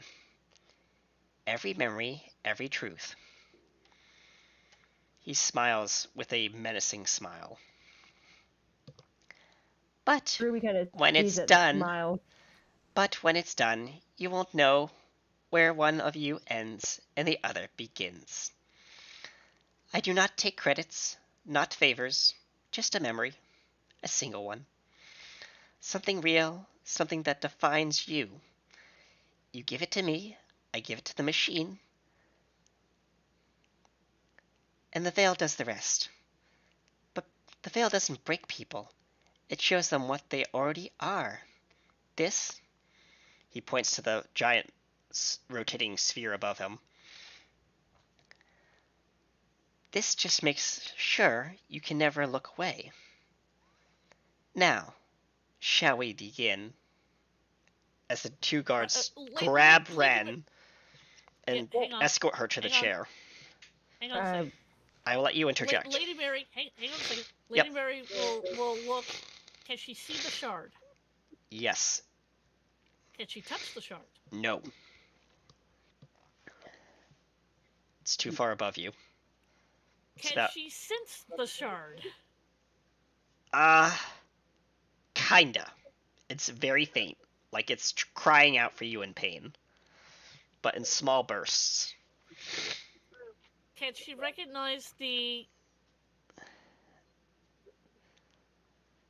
pain? Do you say it's too high above her? Can she float up and obviously she's not going to touch it, but can she? No, she can't. She can't float to it because she's being pinned by R.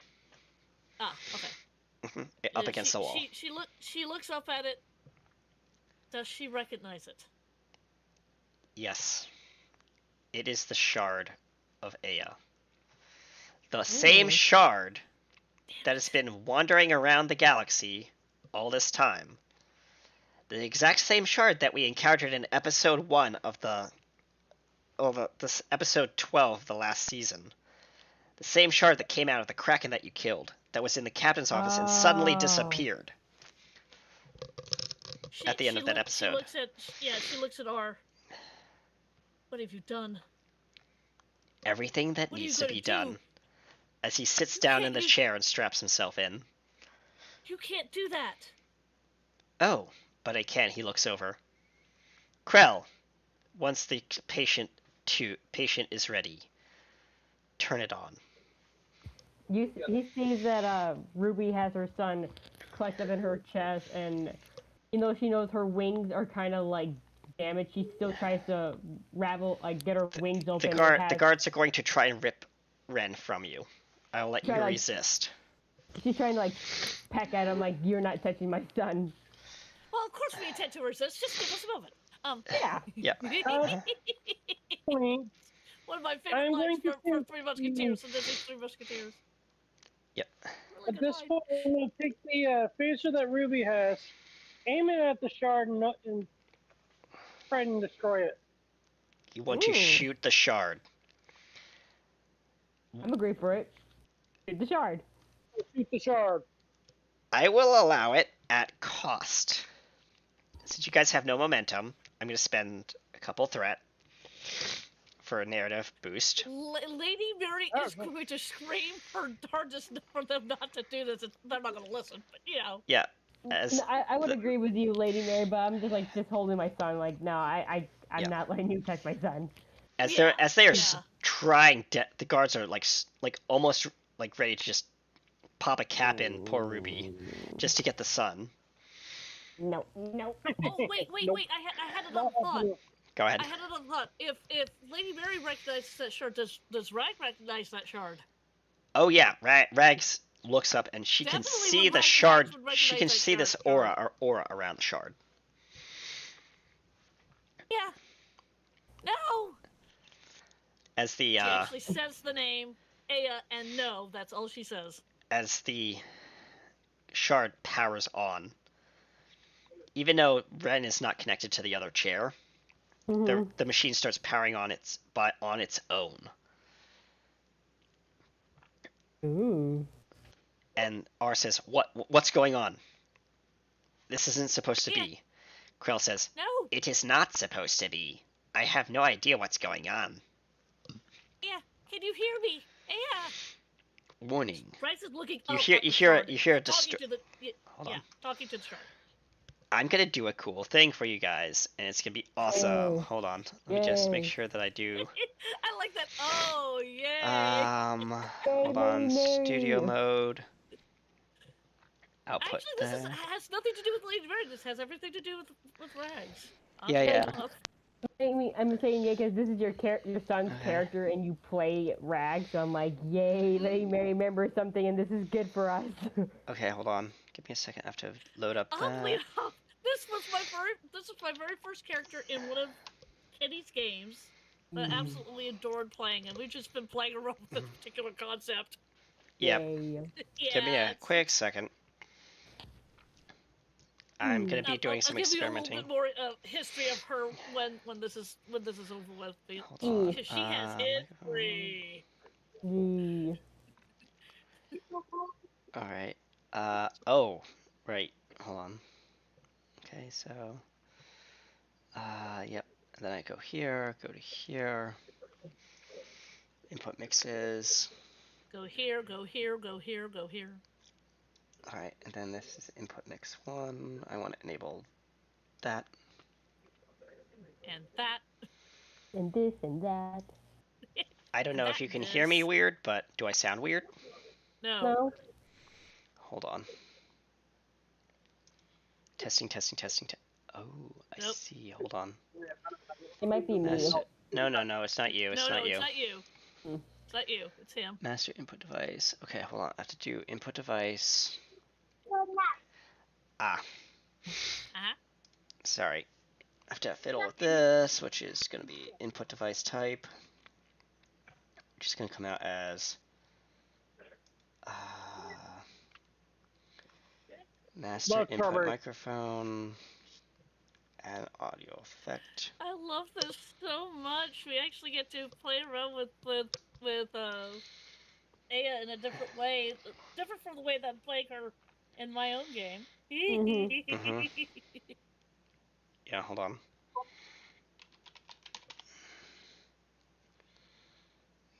How do I do that with? Oh. Okay, so I have to go to microphone setup, filters, audio filter. Come on. Okay, well, it's not letting me do it the way I want it to do. Dang it. Okay, hold on. I would love some water. I'm trying to do an audio overlay for something cool, but it's not working, so whatever. But you hear kind of like a distorted voice from like From within the shard? From within the shard, and it says, help me. Well, like, kind of like, please help me, save me. Like the shard's calling out to you as the machine whirs to life, and you hear another voice that's deeper and darker. I shall consume this world. Mary, you recognize the voice. What is the voice? Who's the voice? Mr. Rack. Who? Mr. Ace. Oh, Oh, God. son of a lich! Mm-hmm. And she Why actually that says damn that. witch? Yeah, she actually says that in the presence of Everyone in the room. everybody in the room. Rags kind of looks up and goes, "No, no, no! You let go of her." As the shard's energy starts to cascade and ripple across the machine. Warning. Cascade failure detected. Memory corruption imminent. As the Krell says, no, no, no, it can't happen like this. I will not allow it. It starts flipping levers, pulling buttons, and pushing knobs. Rags is, and she's continuing to. It has the pressure off of Lady Mary ease since M has gotten into the machine. Slightly. Can But they she all. move? She can.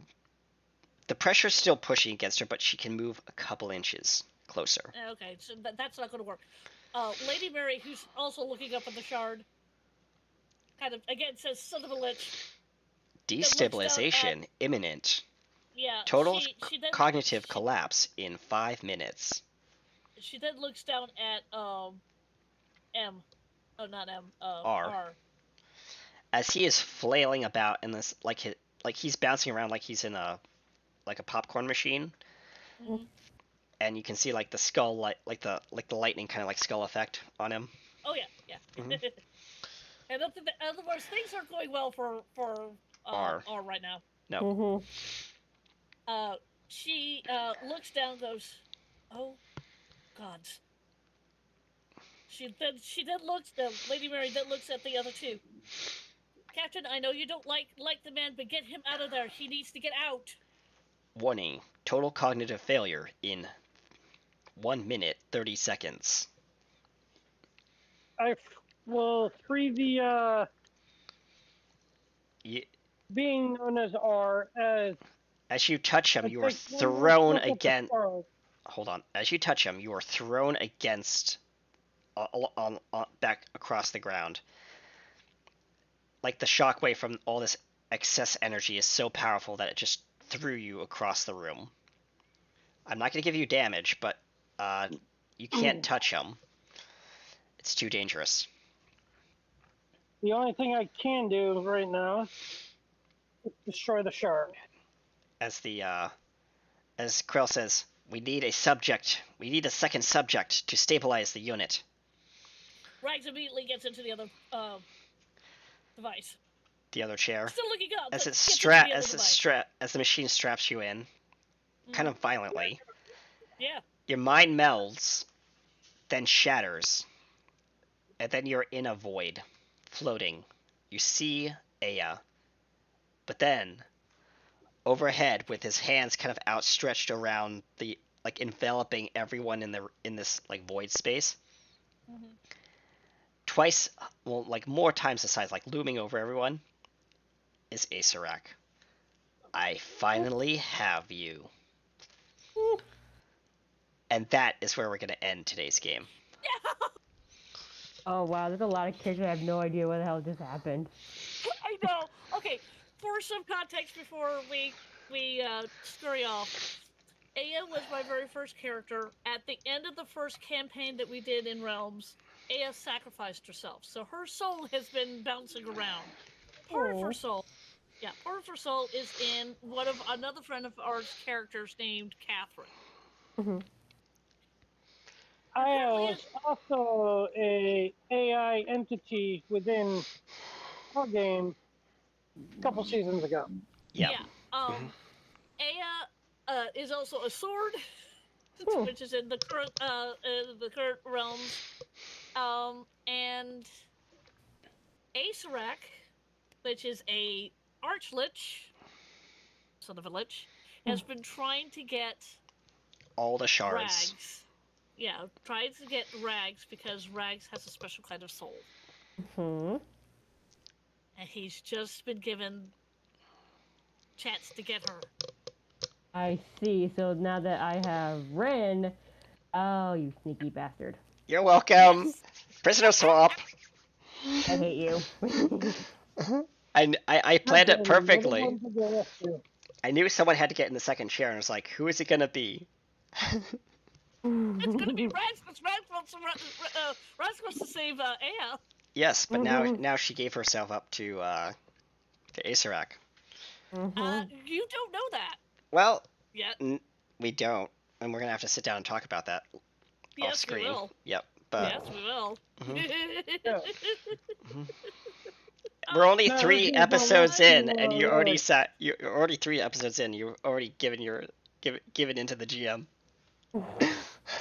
Hey, it's no different when Rags gave into Aurora when we're doing the D&D game, Oh yeah. and she became a warlock. It's the same sort of thing. This is just how Rags functions. Yes. So I'm gonna do a quick kind of like player kind of checkup to see how everyone's doing from all that trauma. I hate you. Agreed. Lady M already knows that Captain's gonna go above and beyond to get Rags back, so that's Yep. not But- even a Yes. question. But I will warn you. Remember what this machine does. Rags may not come out the same creature. No, I don't want him to rag. That's horrible. We will discuss that, you and me, Trish. Yes. But there will be me some- And the DM will definitely discuss There will that. be some narrative changes. Oh god. Oh god. Oh god. And with that being said, ladies and gentlemen, thank you so much for joining us here on Star Trek Trident. I am PA Kenny USA, aka R2 Studios, your very omnipotent R, and your Master Krell, your son of a lich. I also played Yep. I also played him. I wish I had the voice changer working, but I didn't. Curse you, lich. Thanks. I love what Levin said. Thanks all, and to quote the Honorable Lady Mary, son of a lich. I'm PA am- Kenny USA, RT Studios. You already said that. Yep. Yeah. I'm gonna pass it off to Ruby. Go ahead, Ruby.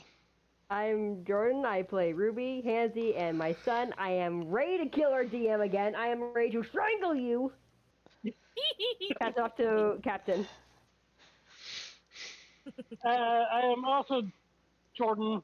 I play the very charismatic and right now very pissed off and just furious Captain Elena Morosh. You've got one more person to pass it off to. And Hey. pass it off to my medical officer. Hi, I am Trisha Welsh. I played Lady Mary. I played Rags. And I too also hate our wonderful GM. And Rags may not come out the same way that she went in. No. By the way, the captain will do everything she can to make sure she does come out the way she is. We'll Come find hell out. or high water. find out. We'll have to find out because it might be a private discussion between me and the other player, but we'll discuss that off screen. Yes, we will. With that being said, ladies and gentlemen, thank you so much for joining us here on Star Trek Trident. We'll see you next time in Time and Space. I don't know about next weekend. Definitely not next weekend, but maybe the following weekend, because I want to go back to bi-weekly so it's easier on you guys. That will make me feel a lot better. Me too. All right, Yeah. so bi-weekly it will be. So stay tuned for not next week, but the following week for episode 4 of Star Trek Trident. What that episode may be, we do not know. Well, I know, Yet. but you'll find out.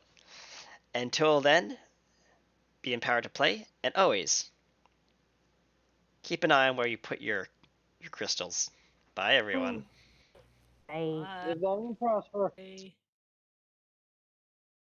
From the farthest reaches of the Shackleton Expanse to the quiet moments between the stars, you have stood with us.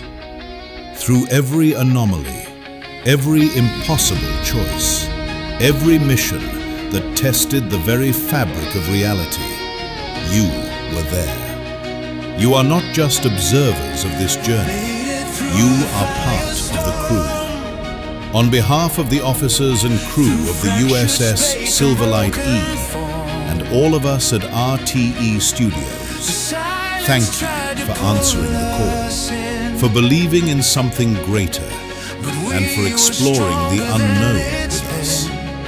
If you've enjoyed this mission, we invite you to continue the journey. Follow us on Twitch and YouTube. Join the conversation. Share your theories and help shape the future of Star Trek Trident. Like, comment, subscribe, because out here in the endless dark, the next mission is already waiting. Attention crew. Do not disengage your viewing interface. A classified transmission is incoming. Beyond the stars you know lies a world untouched. A land of discovery, friendship, and untold power. A new journey begins where legends are forged and destiny is caught, one adventure at a time. This summer, prepare to explore, battle, and evolve. Valcora New Horizons, a Pokemon-inspired Minecraft adventure series, coming summer 2026. Stay tuned after the credits for your exclusive first look. Valcora is calling.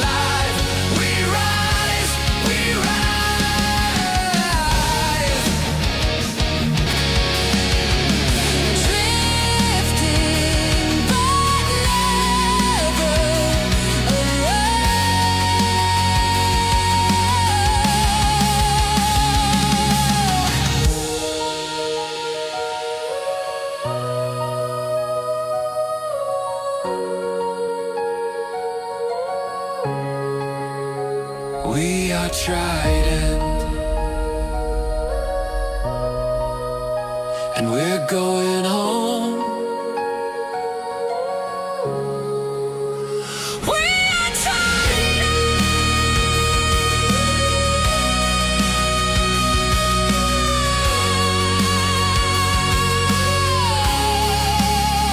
We are Trident.